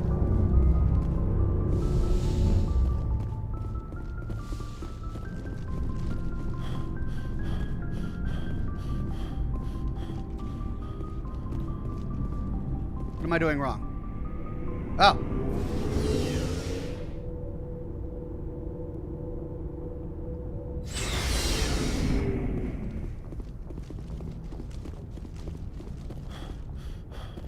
Well, folks, I think it's time.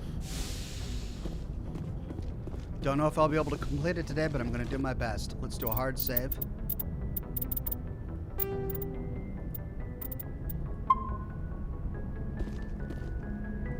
Dragonfan says, suggestion, go to Erebus in Styx Theta, save a lot.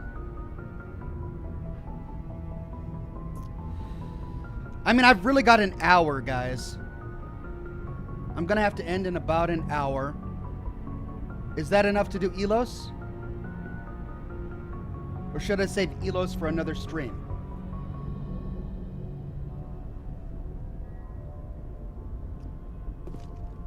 I think folks Message from Admiral Hackett, Commander. Patching it through.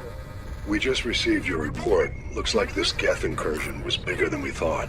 They were probably preparing for a major offensive in the system. We're increasing patrols in the Armstrong cluster to make sure they can't establish another foothold in the region.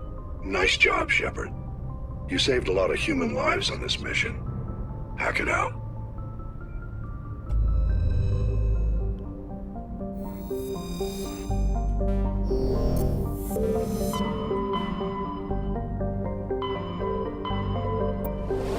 Final quest, says Brandon Beltfed. Elos.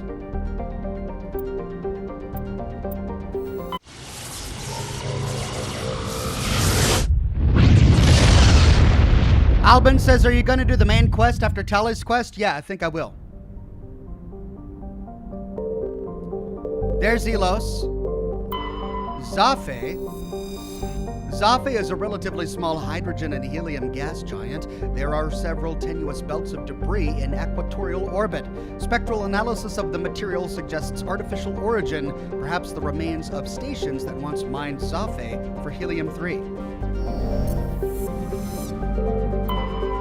Agatoton. Agatoton has a pressure cooker atmosphere composed of carbon dioxide and ethane. Its scorching hot surface is mainly composed of sulfur with deposits of gold.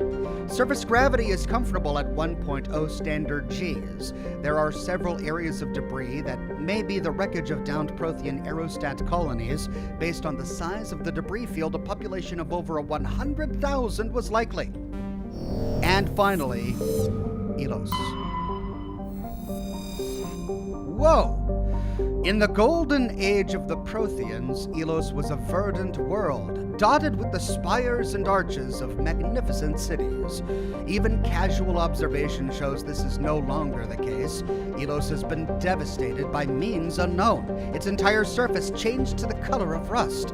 The atmosphere shows heightened levels of oxygen. Wildfires, presumably ignited by lightning strikes, can be seen burning on the dark side. This indicates that most, if not all, respirating animal life forms have died off. Surface gravity is a comfortable 1.17 standard Gs, and we can land.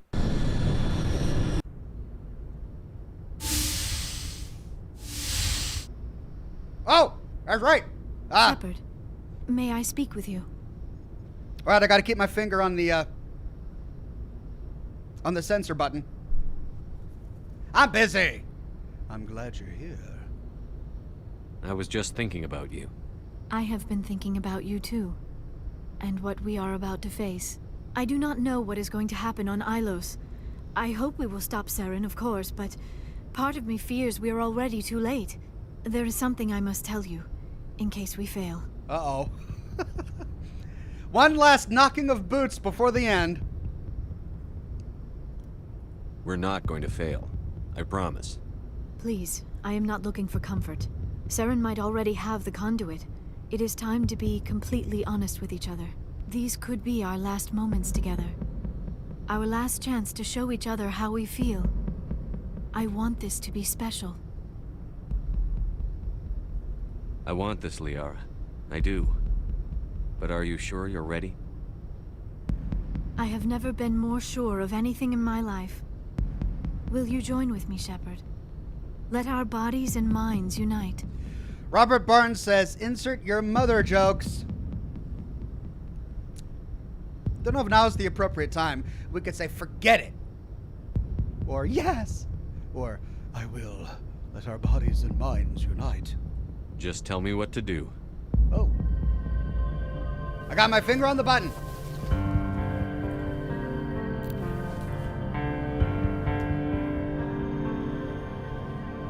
Whoa! Whoa! Side boob! Crap.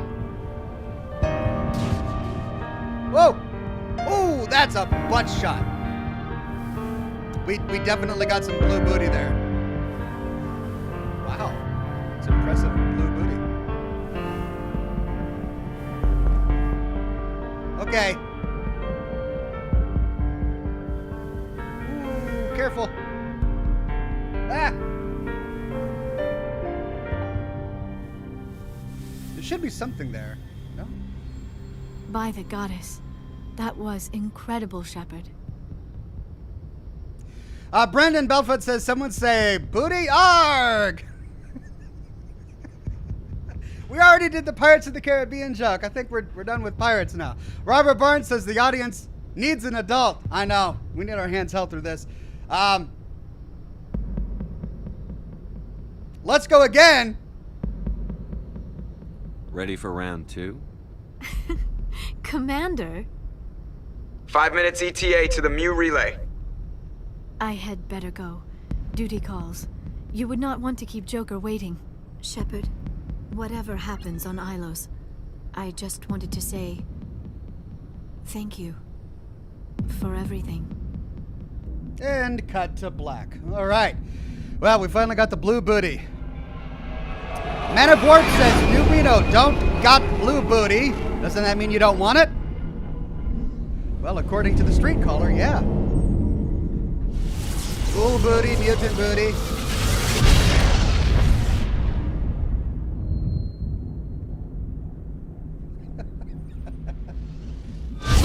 Antler says, did I show up just in time to miss the sex? Yeah, how many? This is the 11th stream. You've been waiting that long for the blue booty. Commander? And you missed it. We Sorry. got company. Have their sensors picked us up yet? Well, stealth systems are engaged. Unless we get close enough for a visual, they won't have any idea we're here. Picking up some strange readings from the planet's surface. Take us down, Joker. Lock in on the coordinates. Negative on that, Commander. The nearest landing zone's 2 clicks away. We'll never make it in time on foot. Get us something closer. There is nowhere closer. I've looked. Drop us in the Mako. You need at least 100 meters of open terrain to pull off a drop like that. The most I can find near Saren is 20. 20 meters? No way we can make a drop in there. Joker. We have to try. Find another landing zone. There is no other landing zone. The descent angle's too steep. It's our only option. It's not an option. It's a suicide run. We don't... I can do it. That's right, Joker's time to shine. Joker, I can do it. gear up and head down to the Mako. Joker, drop us right on top of that bastard. All right. Gondro Dim says the booty scene looks like the boss fight you did. The boss fight? Which boss? Oh, yeah, because I kept cutting to... Well, I mean, I didn't want to get demonetized. I mean, normally I would be like, sure, but I gotta be careful, you know. Albin says, careful, lol. Thank you, Albin. I tried to be as careful as I could. We'll take Liara and Garrus.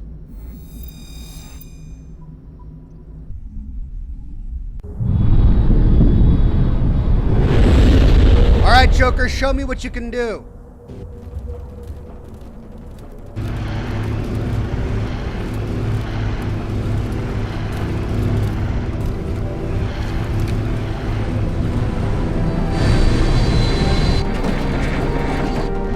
You two, keep moving inside. Yeah! Oh, Joker!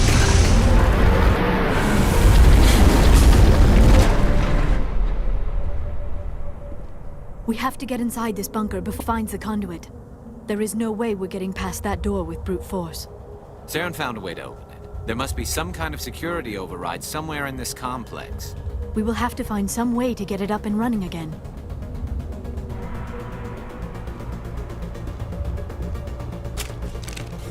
Ooh, that is creepy as heck. Whoa, cool.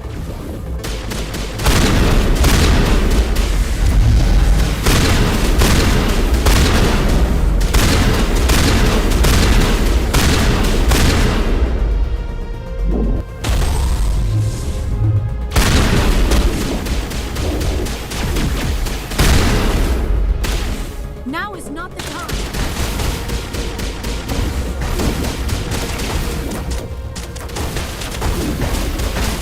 Why can't I move?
Okay, wow, that was intense.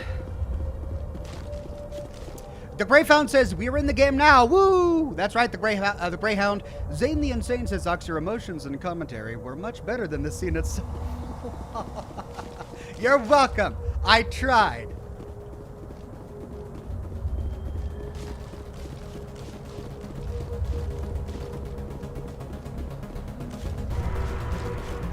Okay, that's where we're going to go. Hold on, bro.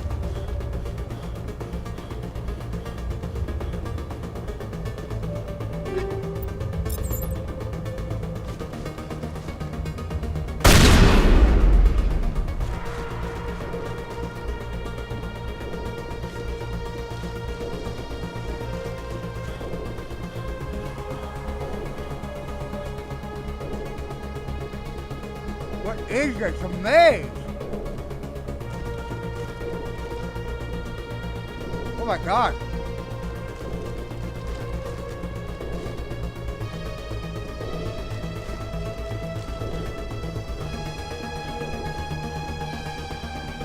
Alright, this is a legit maze here, guys.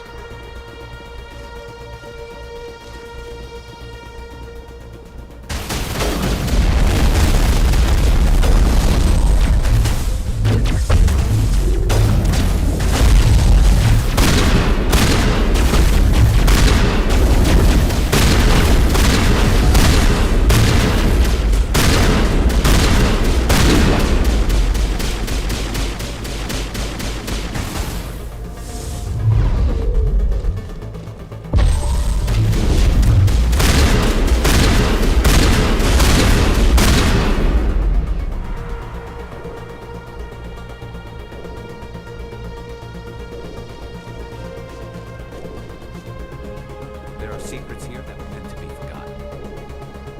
Where's the secure crate? I saw it pop up. Alright, well, I'm not going to worry about it at this stage of the game. Probably don't need a lot of loot this late in the game.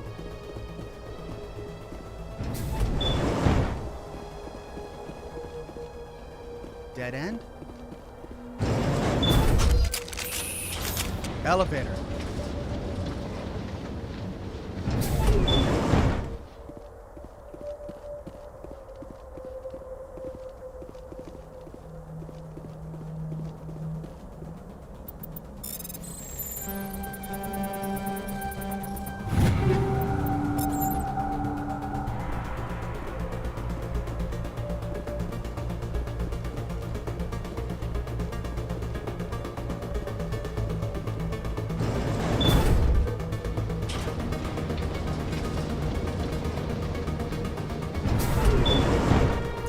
Solarian scientist says, I think the statues represent the original inhabitants of the planet. I'm kind of glad they're not around. They look ugly.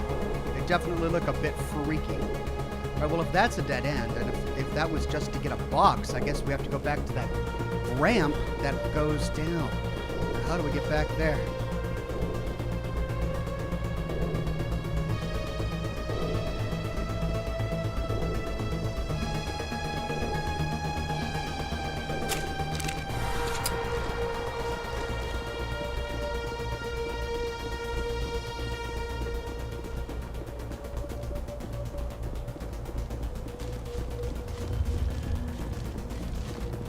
We got that one.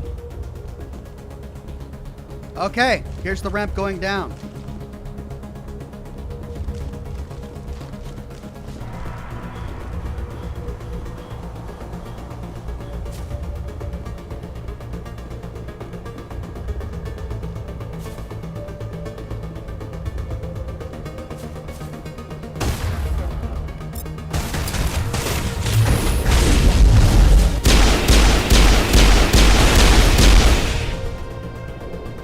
I like this little pistol.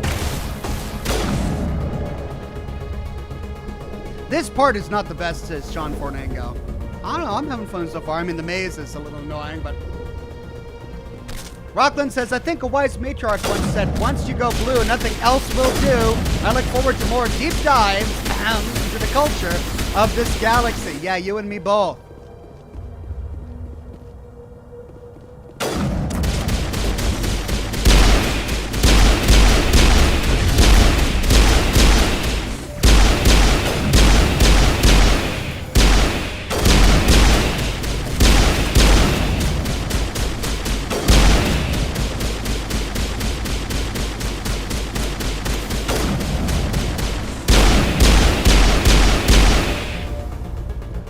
One more.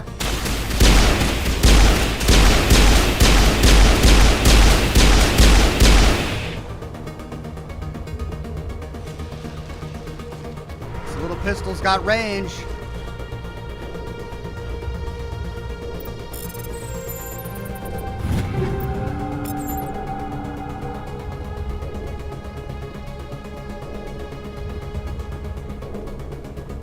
Okay, up we go.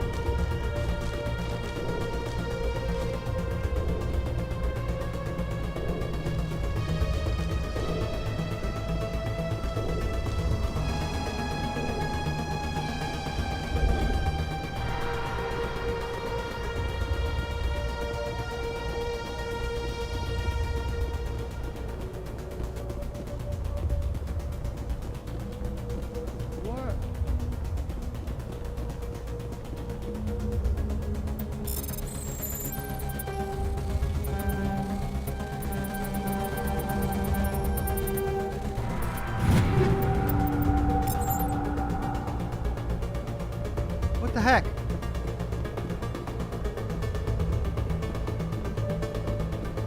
This is back where we were.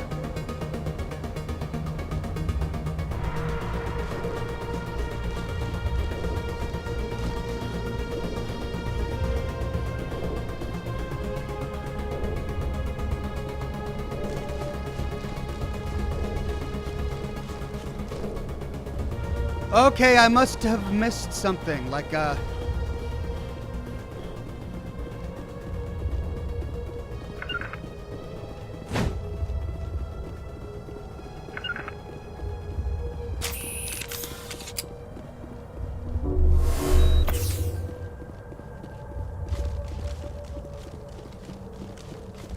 Look at the map! Oh. That's the landing zone. What's that? Elevator. Elevator. There's an elevator right there, but it's broken.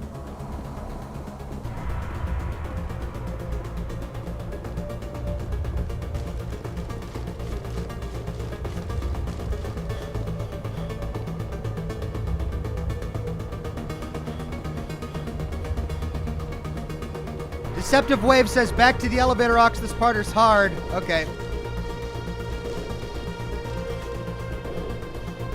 Back to the elevator that actually worked. Okay, that's a dead end. So, that way.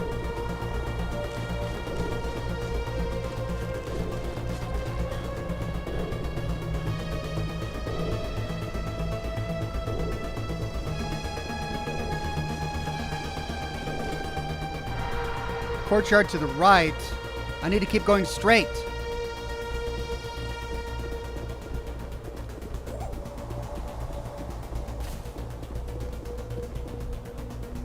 Okay, that just takes me up. So I need to go up and to the right. Oh, it's a different elevator. Okay.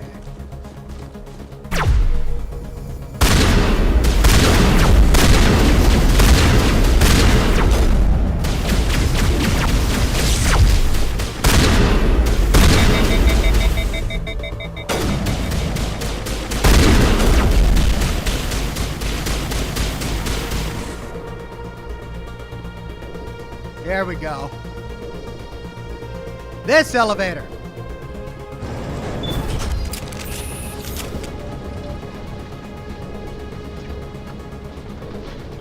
Caleb with a donation of stars. Thank you, Caleb.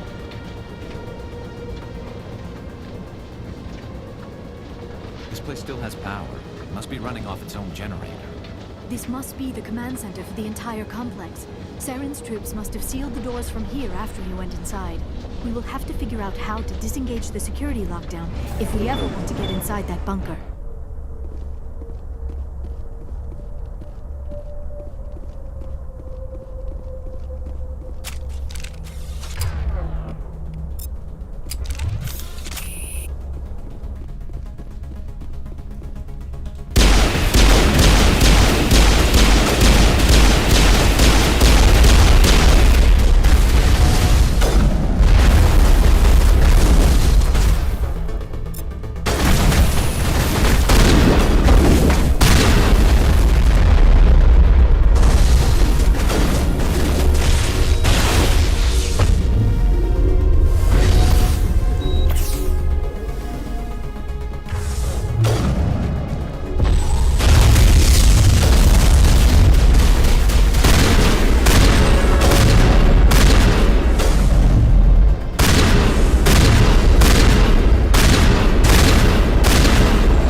Ah!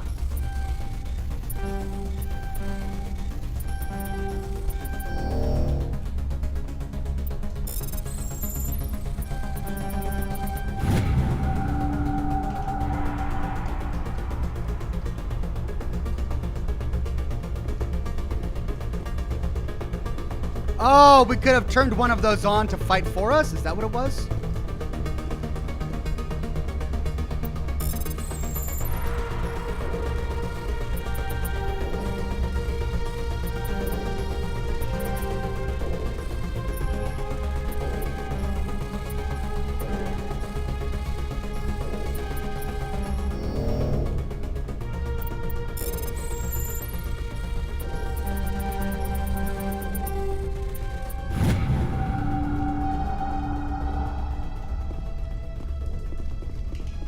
Okay, what are we doing with all these guys? How could we have stopped to override these things in the middle of a battle? Are they useless to us now?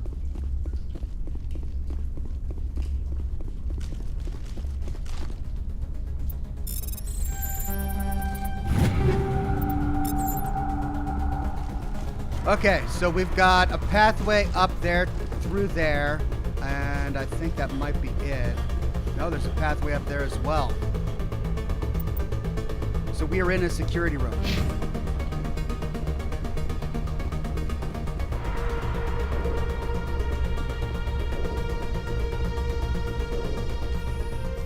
Come, Saren already has a head start. We have to go find him before he reaches the conduit. Unless he's already found it, then we're just walking into a trap. That is a chance we will have to take. Hold on. Something's happening. Too late. Unable to... Invading fleets. No escape. Sounds like some kind of message, but I don't recognize the language. It is probably in Prothean. This recording must be 50,000 years old. No wonder we cannot understand it. The message is all broken up, but I recognize some of the words. It's a warning against the Reaper invasion. Of course. Between the beacons and the cipher, an understanding of the Prothean language would have been transferred into your mind. Not safe. Seek refuge inside the archives. What's it saying? Can you make out anything useful? Fought Reapers. The Citadel. Overwhelmed. Only hope. Act of desperation. The conduit. All is lost. It said something about the conduit, but it's too degraded to help. We should go. Cannot be stopped. Cannot be stopped. Well, they certainly lost hope.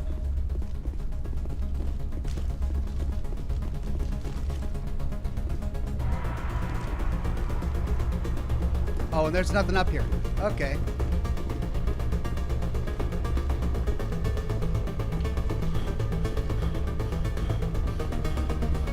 What? No! I almost got stuck under a ramp. Okay, well, I'm glad we found that. This must be the way.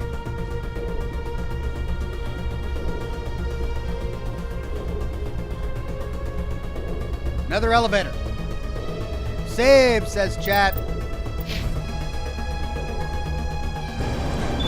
Looks like I can't do it in an elevator. I will when I get out.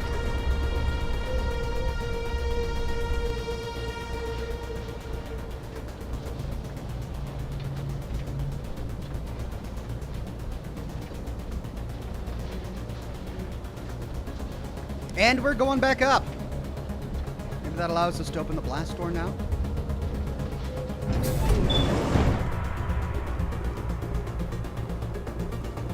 There we go.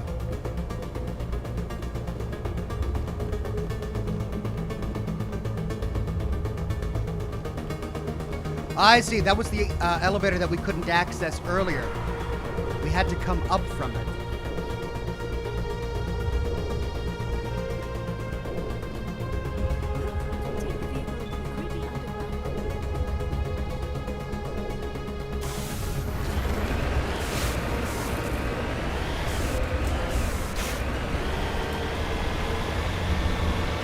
I have spent my life studying the Protheans, but I never dreamed I would discover anything like this. This bunker might have been the last refuge of their entire species. Just imagine what mysteries it might hold. Imagine what secrets it might reveal. Hey, try to remember why. Saren, the Conduit, the fate of the entire known galaxy. I am sorry. I was swept up in the moment. I just hope we have the opportunity to study this place in detail after this is done. I thought Saren would have set some kind of trap or ambush for us. There must have been. What are all those things on the wall? Some kind of containers? They look like stasis pods. The Protheans probably tried to keep themselves alive through cryogen.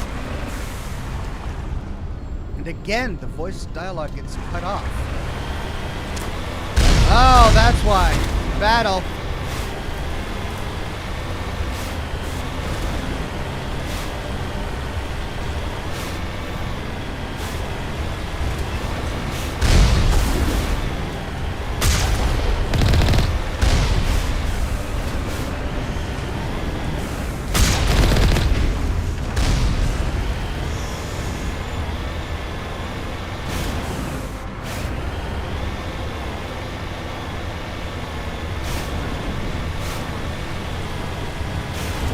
Ah, come on.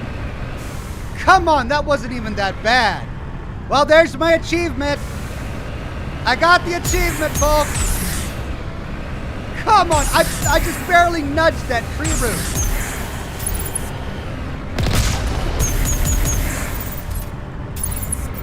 Oh, for Pete's sake.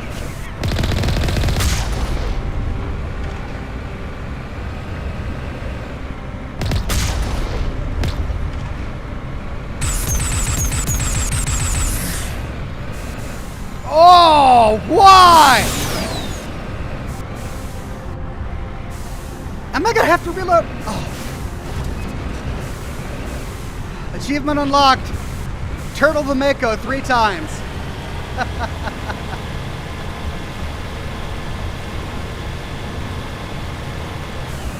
What is happening?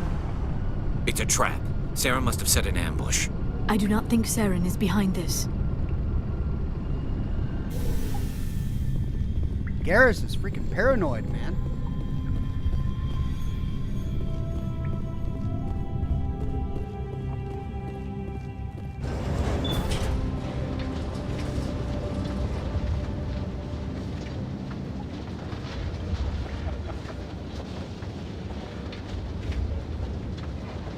I have studied the Protheans for decades, but I have never felt this sense of foreboding. What will we find down there? Whatever it is, we should be careful. It's so foreboding. What could it be? Never in my life have I felt this level of peril. You are not Prothean, but you are not machine either. This eventuality was one of many that was anticipated. This is why we sent our warning through the beacons. Looks like some kind of VI program. Pretty badly damaged. I do not sense the taint of indoctrination upon any of you, unlike the other that passed recently. Perhaps there is still hope. This is incredible. An actual Prothean VI, and I can understand it. I have been monitoring your communications since you arrived at this facility. I have translated my output into a format you will comprehend. My name is Vigil. You are safe here for the moment, but that is likely to change. Soon, nowhere will be safe. Are you some kind of artificial intelligence program? I am an advanced non-organic analysis system, with personality imprints from Kesad Aishan, Chief Overseer of the Ilos Research Facility. Why did you bring me here? You must break a cycle that has continued for millions of years.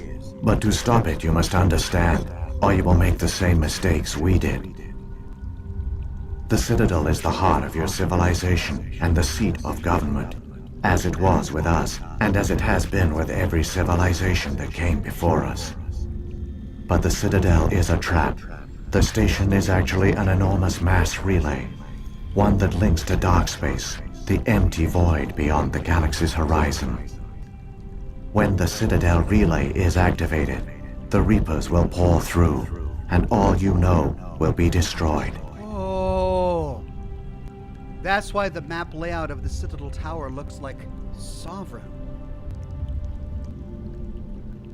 How come nobody ever noticed the Citadel was an inactive mass relay? The Reapers are careful to keep the greatest secrets of the Citadel hidden. That is why they created a species of seemingly benign organic caretakers. The Keepers maintain the station's most basic functions. They enable any species that discovers the Citadel to use it without fully understanding the technology. Reliance on the Keepers ensures no other species will ever discover the Citadel's true nature, not until the relay is activated and the Reapers invade. How do the Reapers survive out in dark space? We have only theories. The researchers here came to believe the Reapers enter prolonged states of inactivity to conserve energy. This allows them to survive the thousands and thousands of years it takes for organic civilization to rebuild itself. But in this state, they are vulnerable. By retreating beyond the edges of the galaxy, they ensure no one will accidentally discover them. They keep their existence hidden until the Citadel relay is activated. If he turns on the relay, the Reapers can wipe out the Council and the Citadel fleet in one fell swoop. That was our fate. Our leaders were dead before we even realized we were under attack. The Reapers seized control of the Citadel, and through it, the mass relays. Communication and transportation across our empire were crippled. Each star system was isolated, cut off from the others. Easy prey for the Reaper fleets. Over the next decades, the Reapers systematically obliterated our people. World by world, system by system, they methodically wiped us out. The war was lost. If you had surrendered, they might have let you live. No offer of surrender was ever given. Our enemy had a single goal: the extinction of all advanced organic life. Through the Citadel, the Reapers had access to all our records, maps, census data. Information is power, and they knew everything about us. Their fleets advanced across every settled region of the galaxy. Some worlds were utterly destroyed. Others were conquered, their populations enslaved. These indoctrinated servants became sleeper agents under Reaper control.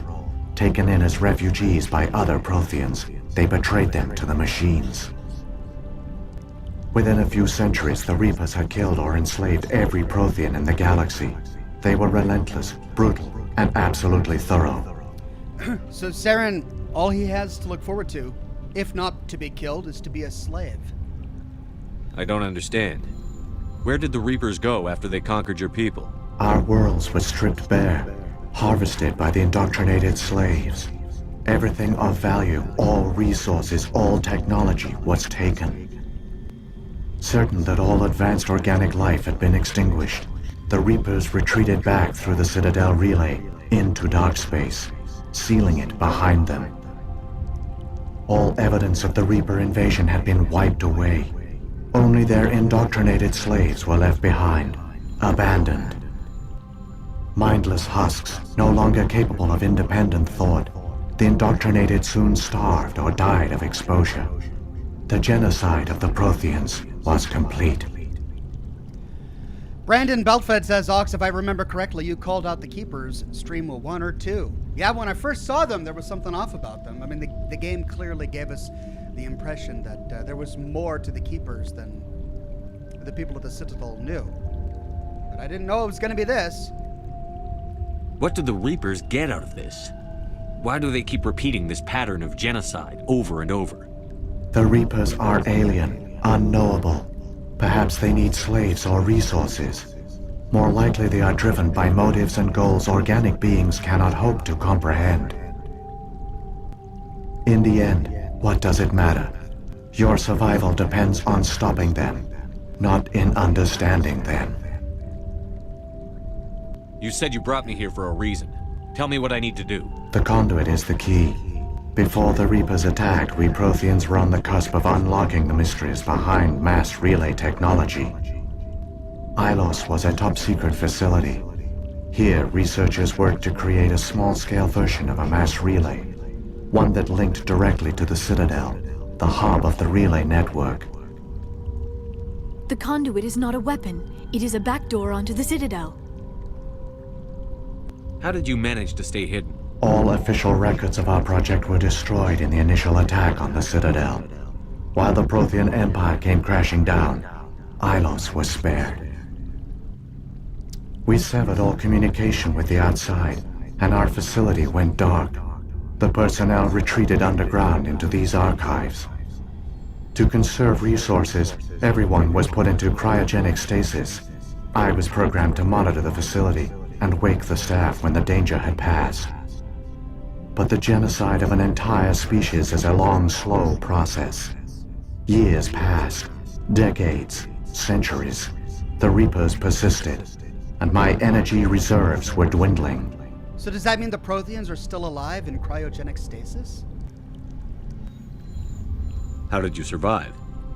I began to disable the life support of non-essential personnel. Oh, God. First support staff, then security. One by one, their pods were shut down to conserve energy. Eventually, only the stasis pods of the top scientists remained active. Even these were in danger of failing when the Reapers finally retreated back through the Citadel relay. There were hundreds of stasis pods out there. You just shut them down? You killed them?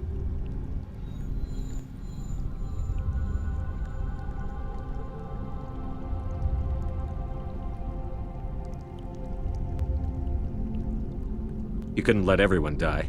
Better to sacrifice some so others could live. This outcome was not completely unforeseen. My actions were a result of contingency programming entered on my creation. I bet they didn't tell the non-essential staff about this contingency. I saved key personnel. When the Reapers retreated, the top researchers were still alive. My actions are the only reason any hope remains. When the researchers woke, they realized the Prothean species was doomed. There were only a dozen individuals left, far too few to sustain a viable population. Yet they vowed to find some way to stop the Reapers from returning, a way to break the cycle forever, and they knew the Keepers were the key. I still don't understand what's going on here. Why is Saren trying to find the conduit? The conduit gives him access to the Citadel and the Keepers. The Keepers are controlled by the Citadel. Before each invasion, a signal is sent through the station compelling the Keepers to activate the Citadel relay. After decades of feverish study, the scientists discovered a way to alter this signal.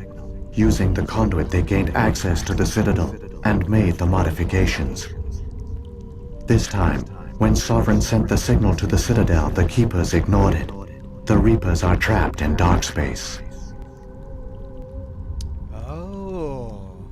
Saren can use the conduit to bypass all the Citadel's external defenses.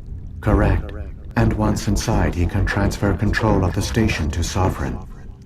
Sovereign will override the Citadel systems and manually open the relay, and the cycle of extinction will begin again. Is there any way we can stop them? There's a data file in my console. Take a copy when you go. When you reach the Citadel's master control unit, upload it to the station. It will corrupt the Citadel's security protocols and give you temporary control of the station. It might give you a chance against Sovereign.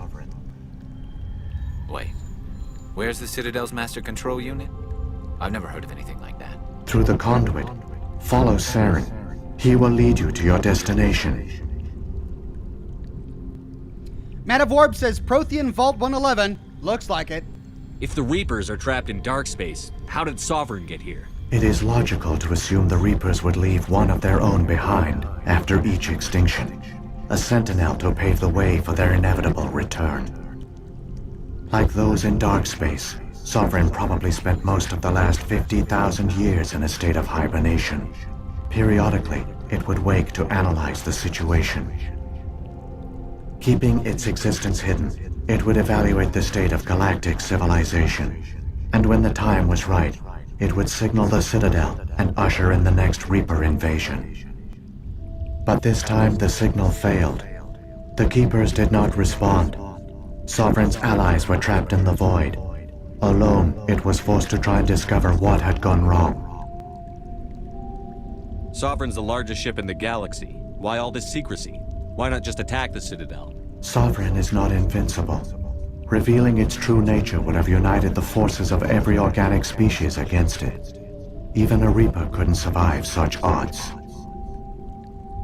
But the Reapers are patient. They will not rush into the unknown. Sovereign could have been planning this for centuries, moving deliberately, gathering allies. Slowly, it has assembled the pieces of the puzzle, working through agents to keep itself hidden. Saren is the most visible pawn of the Reapers, but I doubt he was the first. Now Sovereign has grown bold. Whether from confidence or desperation, I cannot say. But it is determined to reopen the portal to dark space. What about the beacon on Eden Prime? And the one on Vermeer? What were they for? At our apex, the beacons spanned the breadth of our empire. We used them as a single galaxy-wide network to transmit data and communications rapidly from world to world. Virtually all the beacons were destroyed during the invasion, but once the Reapers were gone, the survivors here on Ilos decided to risk sending out a message. We knew it was unlikely there were other survivors, but if there were, we wanted them to know about Ilos. We wanted to give them hope, so a message was sent across the network. You could have exposed yourself to the Reapers. In truth, we didn't expect any of the beacons would still function, but we had to try. If there were survivors, we had to reach them. The message was meant for our own people. It was coded so only organic beings could interpret it. We still didn't understand the power of Reaper indoctrination. We never realized it could lead an agent of the machines, like Saren, to this world. But it has also led you here. So perhaps we did not fail after all. So when the Reapers created the Citadel, they created the Keepers as well? A more likely scenario is that the Keepers were one of the early harvested civilizations, perhaps the very first. Perhaps they responded well to indoctrination, or the Reapers simply bred them to be obedient. In any case, they were left behind to operate and maintain the Citadel. But the Keepers are no longer directly controlled by Sovereign or its ilk. They evolved so that they only respond to the signals emitted by the Citadel itself. When the Protheans altered the Citadel's signals, they broke Sovereign's hold over the Keepers. Now, they are completely harmless. Sovereign must have realized that organic races were difficult to control. A likely hypothesis. The Keepers evolved in an unanticipated direction. Non-organic servants like the Geth would be more predictable. What happened to the survivors from the Conduit project? They used the conduit to gain access to the Citadel, but the conduit is only a prototype. The portal only links in one direction, so they were trapped on the station. I do not know what became of them then. It is unlikely they found any food or water on the station. I fear they suffered a slow, grim death. Oh God, are we gonna find their I bodies? only know they succeeded in their mission to seal the relay. Your presence here proves their sacrifice was not in vain. Saren's got enough of a head start. Grab that data file and let's go. Shepard, are you sure? Who knows how much longer Vigil will be here? Even now the projection is weak. This might be our only chance to speak with it, our only link to the knowledge of the Protheans. It is the opportunity of a lifetime. Oh, I mean, yeah, but there won't be much of a lifetime if Saren gets, Are we gonna miss out on lore by doing this? It might know something useful. I will provide whatever information I can. My data banks, however, are limited to information directly related to stopping the Reaper invasion. Oh, and back to everything we already went through. Okay. I've got the file. Come on. The one you call Saren has not reached the conduit. Not yet. There is still hope if you hurry. Caleb on Facebook with a donation of stars. Thank you, Caleb. Michael on Facebook says, "Hey Ox, love your videos and also all of your Fallout lore. It's helped me get through a lot of Fallout games. Do you wish they kept the cut content from the Paladin Dance mission where you kill Maxis and take over? Kill Maxon? Kind of. I was a little disappointed that we couldn't directly confront the Brotherhood of Steel in a more, well, not necessarily peaceful way, but in a way to turn the Brotherhood into a decent faction again. So yeah, that would have been nice.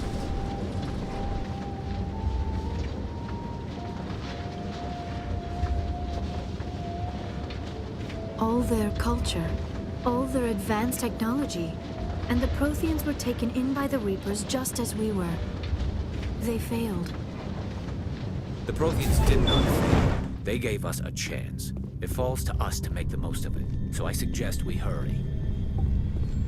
Thank you, Garrus, remaining on task.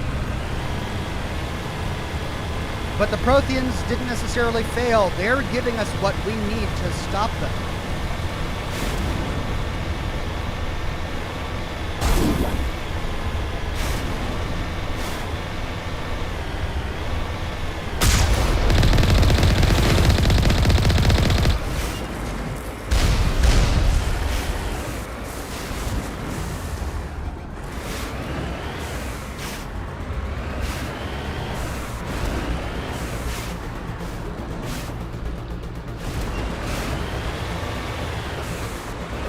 Thought that was going to be a ramp.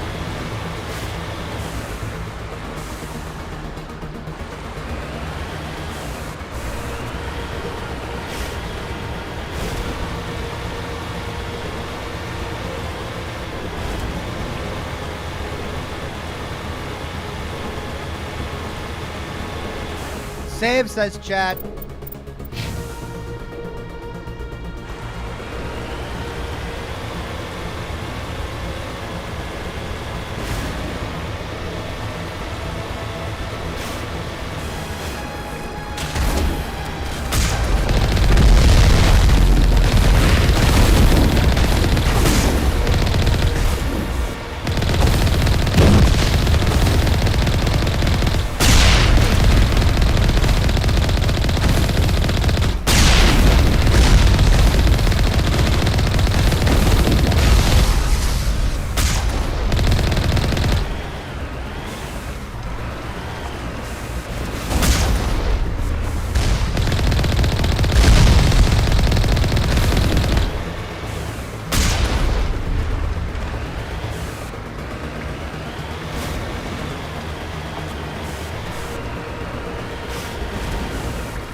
Come on. Man of Warp says, time to kill Paladin Sovereign Dance. It's time. And I hope I'll be able to show you the boss fight this time.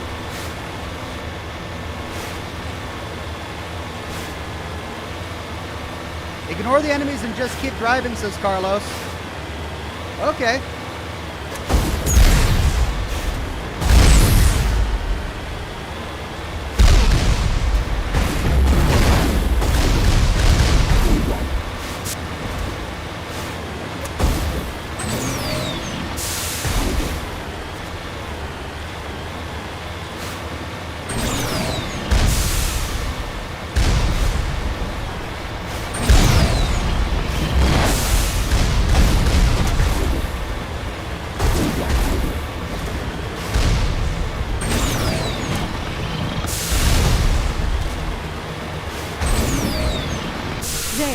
Conduit. It's incredible. We don't have time to admire the view. We have to get through that relay, and these Geth aren't gonna make it easy on us. Liara and Garrus are quite a combo on opposite spectrums of patience.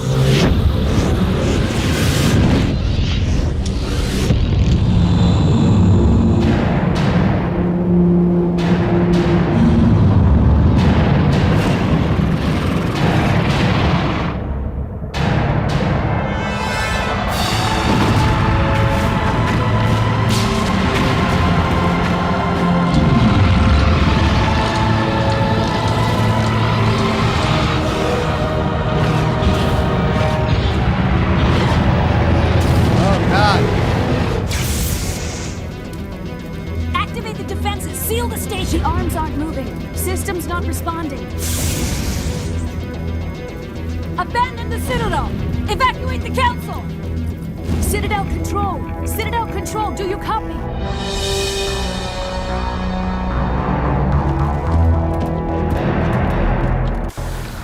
Am I too late?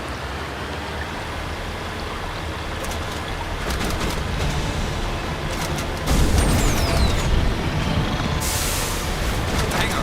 Things are gonna get a little rough.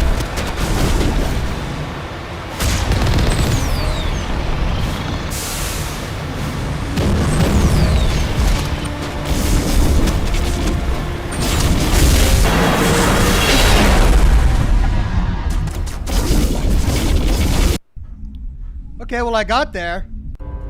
Critical failures detected across all monitored systems. Please begin emergency evacuation procedure.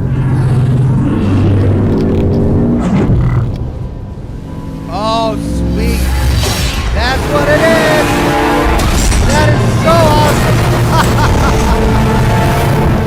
Hey, I thought it was self-running. Oh, no, not the Mako.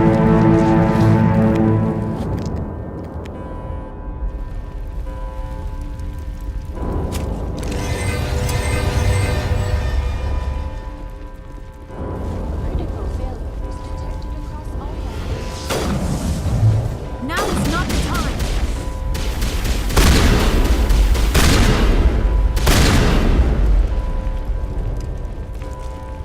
critical failures detected. Okay, so I gotta find a way to the tower, but I've gotta fight through the rest of the Citadel. I know this is block 2.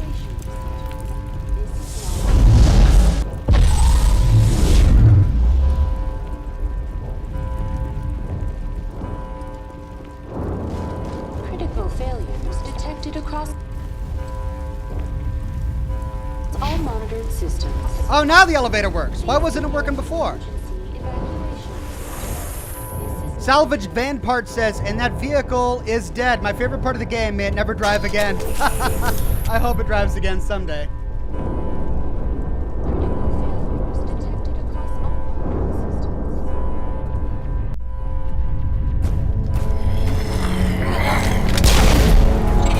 Hermes says they scripted in your driving. Wow, yeah. They knew it was me behind the helm.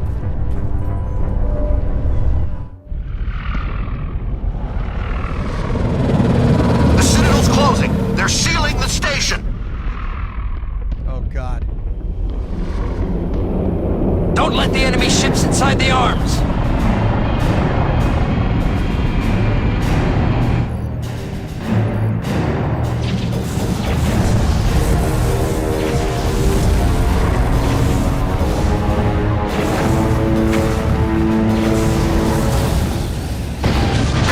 Oh, my God. It doesn't even have to use its weapons. Jeez.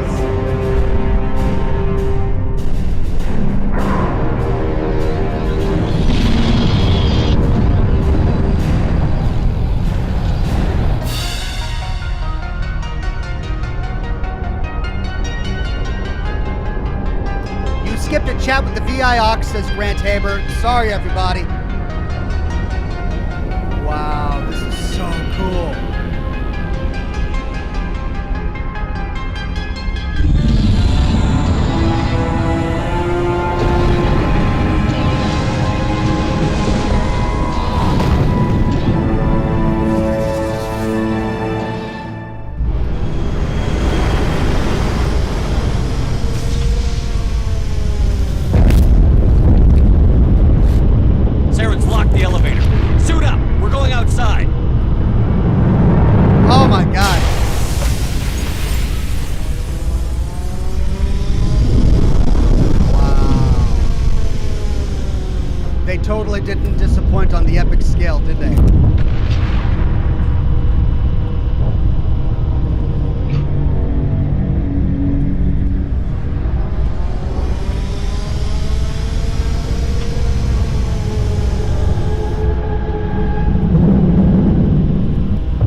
Getting through!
Here we go.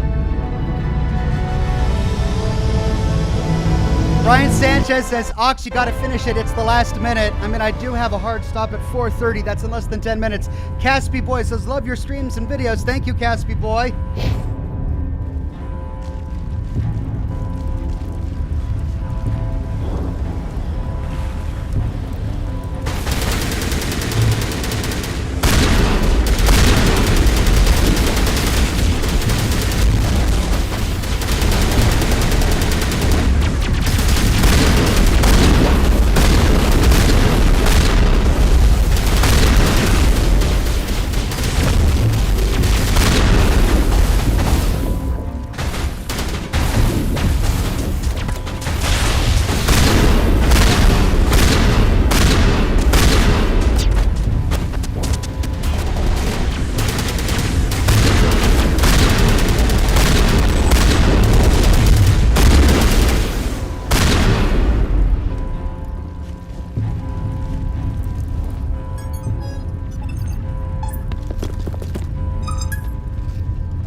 Gonna hop up on his little hover bike again?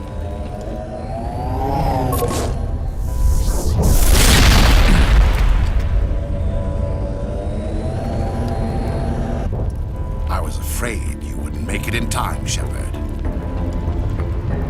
Had to wipe out a few hundred of your followers along the way. Sorry if I kept you waiting. You've lost. You know that, don't you? In a few minutes, Sovereign will have full control of all the Citadel systems. The relay will open. The Reapers will return. I'm heading to that master control panel, and you can't stop me. You survived our encounter on Vermeer, but I've changed since then. Improved. Sovereign has upgraded me. Fancy hardware's not gonna save you. I suppose I should thank you, Shepard. After Vermeer, I couldn't stop thinking about what you said. About Sovereign manipulating me. About indoctrination. The doubts began to eat away at me. Sovereign sensed my hesitation. I was implanted to strengthen my resolve. Now my doubts are gone. I believe in Sovereign completely. I understand that the Reapers need organics. Join us, and Sovereign will find a place for you, too. I'd rather die than live like that. Then you will die. And your companions. Everyone you know and love. Everyone you've ever met. Don't you understand? You will all die. The Reapers can't be stopped. Not by the Protheans. Not by you. The cycle always continues. Sovereign hasn't won yet. I can stop it from taking control of the station. Step aside and the invasion will never happen. We can't stop it. Not forever. You saw the visions. You saw what happened to the Protheans. The Reapers are too powerful. Some part of you must still realize this is wrong. You can fight this. Maybe you're right. Maybe there is still a chance for...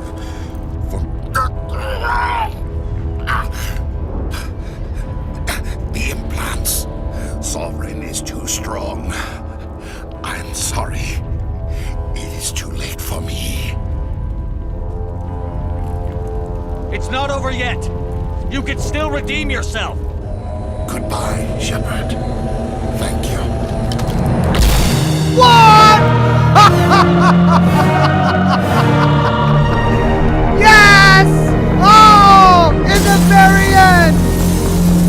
Saren with a final act of goodness. That's epic. Well, so much for the boss fight. Sorry, folks. I know you wanted a big boss fight. Quick save. Shut it down.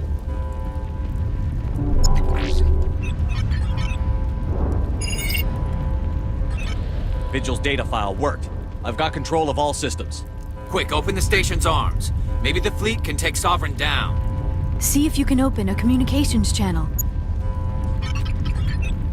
The Destiny Ascension.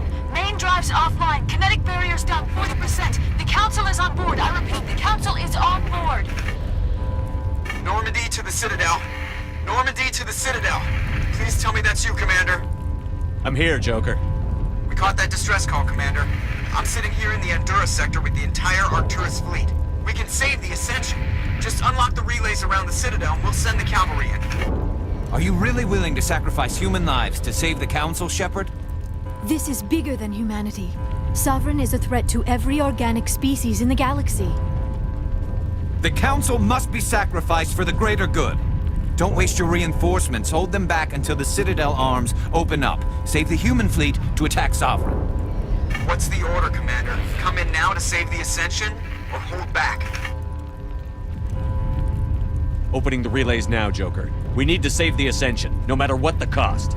I hope you know what you're doing, Shepard. Alliance ships, move in. Save the Destiny Ascension.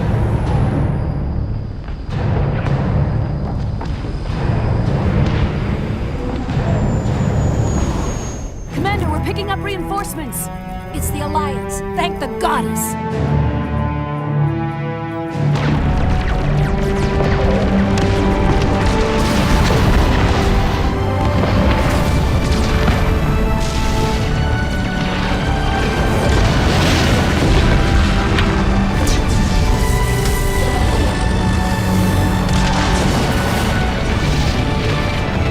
Destiny Ascension, you are all clear. Repeat, you are all clear. The Citadel's opening. All ships move in. Concentrate on Sovereign. This is so epic. Oh my god. You're down, son.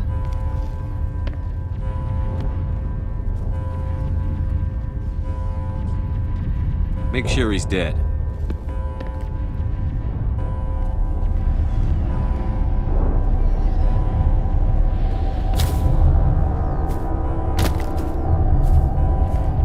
He is dead, right?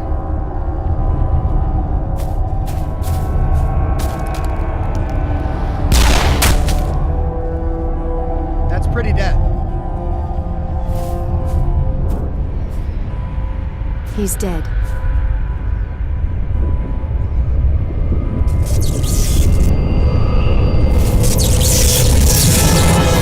What?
the boss fight. He promised us, says Zane the Insane. Negative. This is our only chance.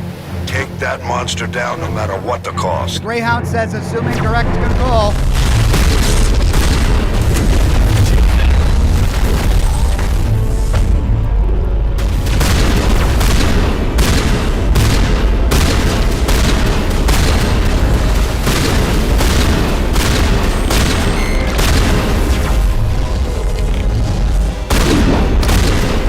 What is this? What is that?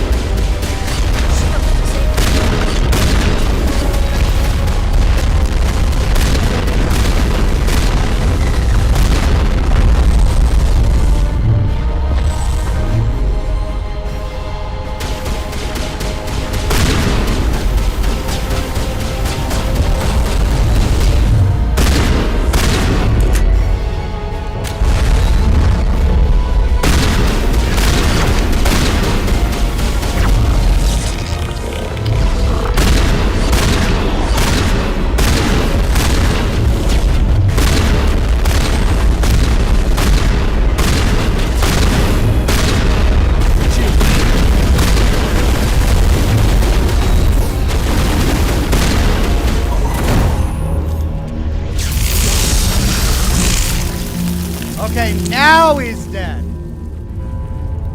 Jeez.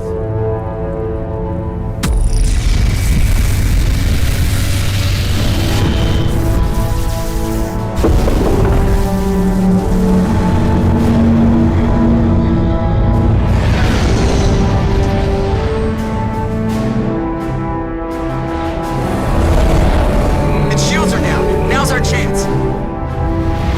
Hit it with everything we got.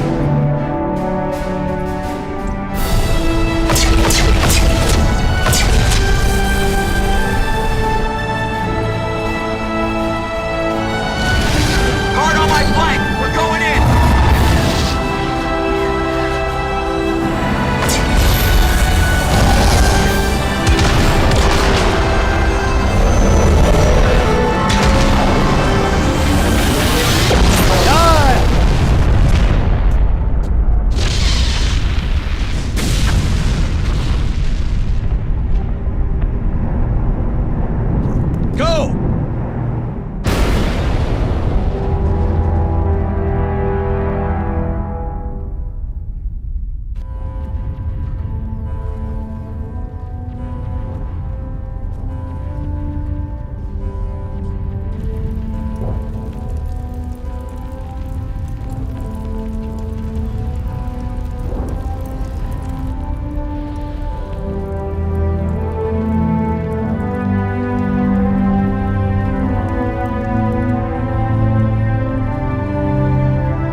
Captain Anderson, we found them. They're in here.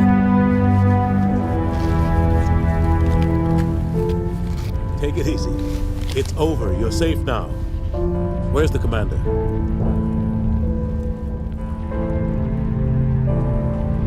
Brandon Belfed said, is that not everything you ever wanted in a space battle? I mean, that was probably one of the most epic sci-fi battles I've ever seen.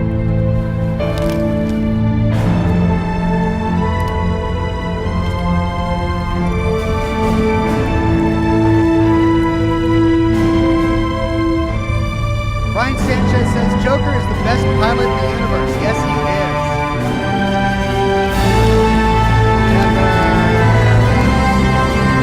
Hero shot. Oh, look at that hero shot.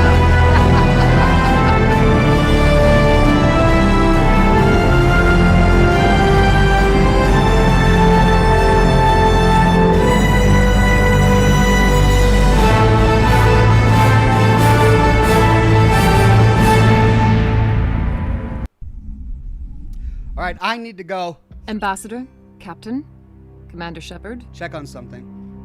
We have gathered here to recognize the enormous be right back. contributions of the Alliance forces I'll in leave the this war playing. I'll against be right back. Sovereign and the Geth. Many humans lost their lives in the battle to save the Citadel. Brave and courageous soldiers who willingly gave their lives so that we, the Council, might live. There is no greater sacrifice, and we share your grief over the tragic loss of so many noble men and women. The Council also owes you a great personal debt, Commander, one we can never repay. You saved not just our lives, but the lives of billions from Sovereign and the Reapers. Commander Shepard, your heroic and selfless actions serve as a symbol of everything humanity and the Alliance stand for. And though we cannot bring back those valiant soldiers who gave their lives to save ours, we can honor their memories through our actions. Humanity has shown it is ready to stand as a defender and protector of the galaxy. You have proved you are worthy to join our ranks and serve beside us on the Citadel Council. Hey! Counselor, on behalf of humanity and the Alliance, we thank you for this prestigious honor and humbly This guy accept. needs to get fired. We will need a list of potential candidates to fill humanity's seat on the Council. Gonna fire that Given all that ambassador. has happened, I am sure your recommendation will carry a great deal of weight, Commander. Do you support any particular candidate? Oh, this is just relish. This is relish. I can just stick a thumb right up the nose of Ambassador Udina right now, because he was a douchebag, and I'm giving it to Captain Anderson. We need someone with the courage to stand up for what he believes in. Someone like Captain Anderson. Him? Yes? You must be joking. Anderson prefers to let his fists do the talking. Only with you, Ambassador. Only with you. Are you sure about this, Commander? The captain's a soldier, not a politician. We've already got too many politicians on the Citadel. The captain would be perfect for this job. I think it's an inspired choice. The Council would welcome him with open arms, should he accept. I'm honored, Counselor. As humanity's representative, I'll do everything in my power to help the Council rebuild.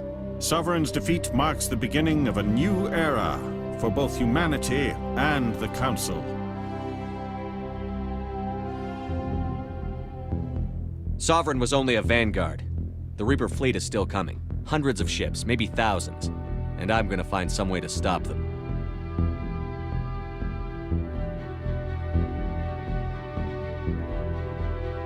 Explosions in the background. Shepard's Flicking the right. cigar to the side. Humanity is ready to do its part. United with the rest of the Council, we have the strength to overcome any challenge. When the Reapers come, we must stand side by side. We must fight against them as one. And together, we will drive them back into dark space.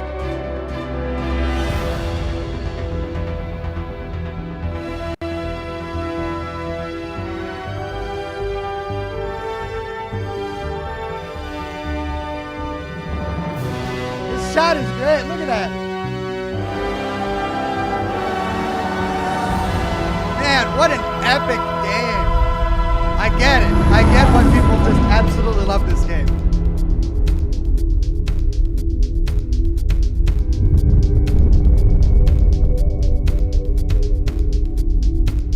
Roll credits. Man, that was just sick. That entire climax and the culmination of the story at every narrative beat, they just went epic, epic, epic. They just pushed the throttle perfectly. It was cheesy, says Hubris. Yes, it was cheesy, but great. Like in such a great way. It wasn't the cheesy in a way that made me cringe, like go, oh, like I wanted to just cheer right along with Shepard and everyone there. It was so great. Man, that was an absolute blast, and I can't wait to start Mass Effect 2 now. I missed some of the chat while I was in the other room. Quinn Tayu says, cheers, Oxhorn, you got this. I'm enjoying the second class of Mafia. I hope you play the Mafia series. I'm really enjoying the game, just FYI. Where's your Oxhorn's School of Driving for Mafia? If I ever do, I definitely will. Zane the Insane says, congrats on your victory, Ox. Now buckle up for part 2. The best, in the opinion of many, myself included. Part 2 is even better than part 1, and I am in for quite a treat. Joshua Bryan says, great scene. It is indeed a great scene. The Greyhound says, good job on completing the game, Ox. You're going to enjoy the second one. I can't wait. And Brandon Velvet says, time for Mass Effect 2. That's what we're going to do on Monday. Ethan H says, you haven't even gotten to the peak of the series, Ox. You don't know what you're in for. I'm thrilled. Jared says, let the Council die. They made mistakes before, and do it again. That's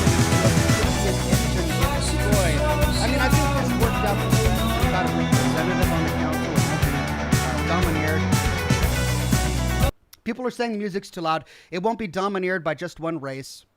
615 Death Dealer says Mass Effect 2 is different but amazing. And I'm always down for different but amazing. So yeah, that was a blast. I enjoyed everything about this game. I'm glad we got there at the very end. I mean, I'm really running up against the clock now. I need to head out.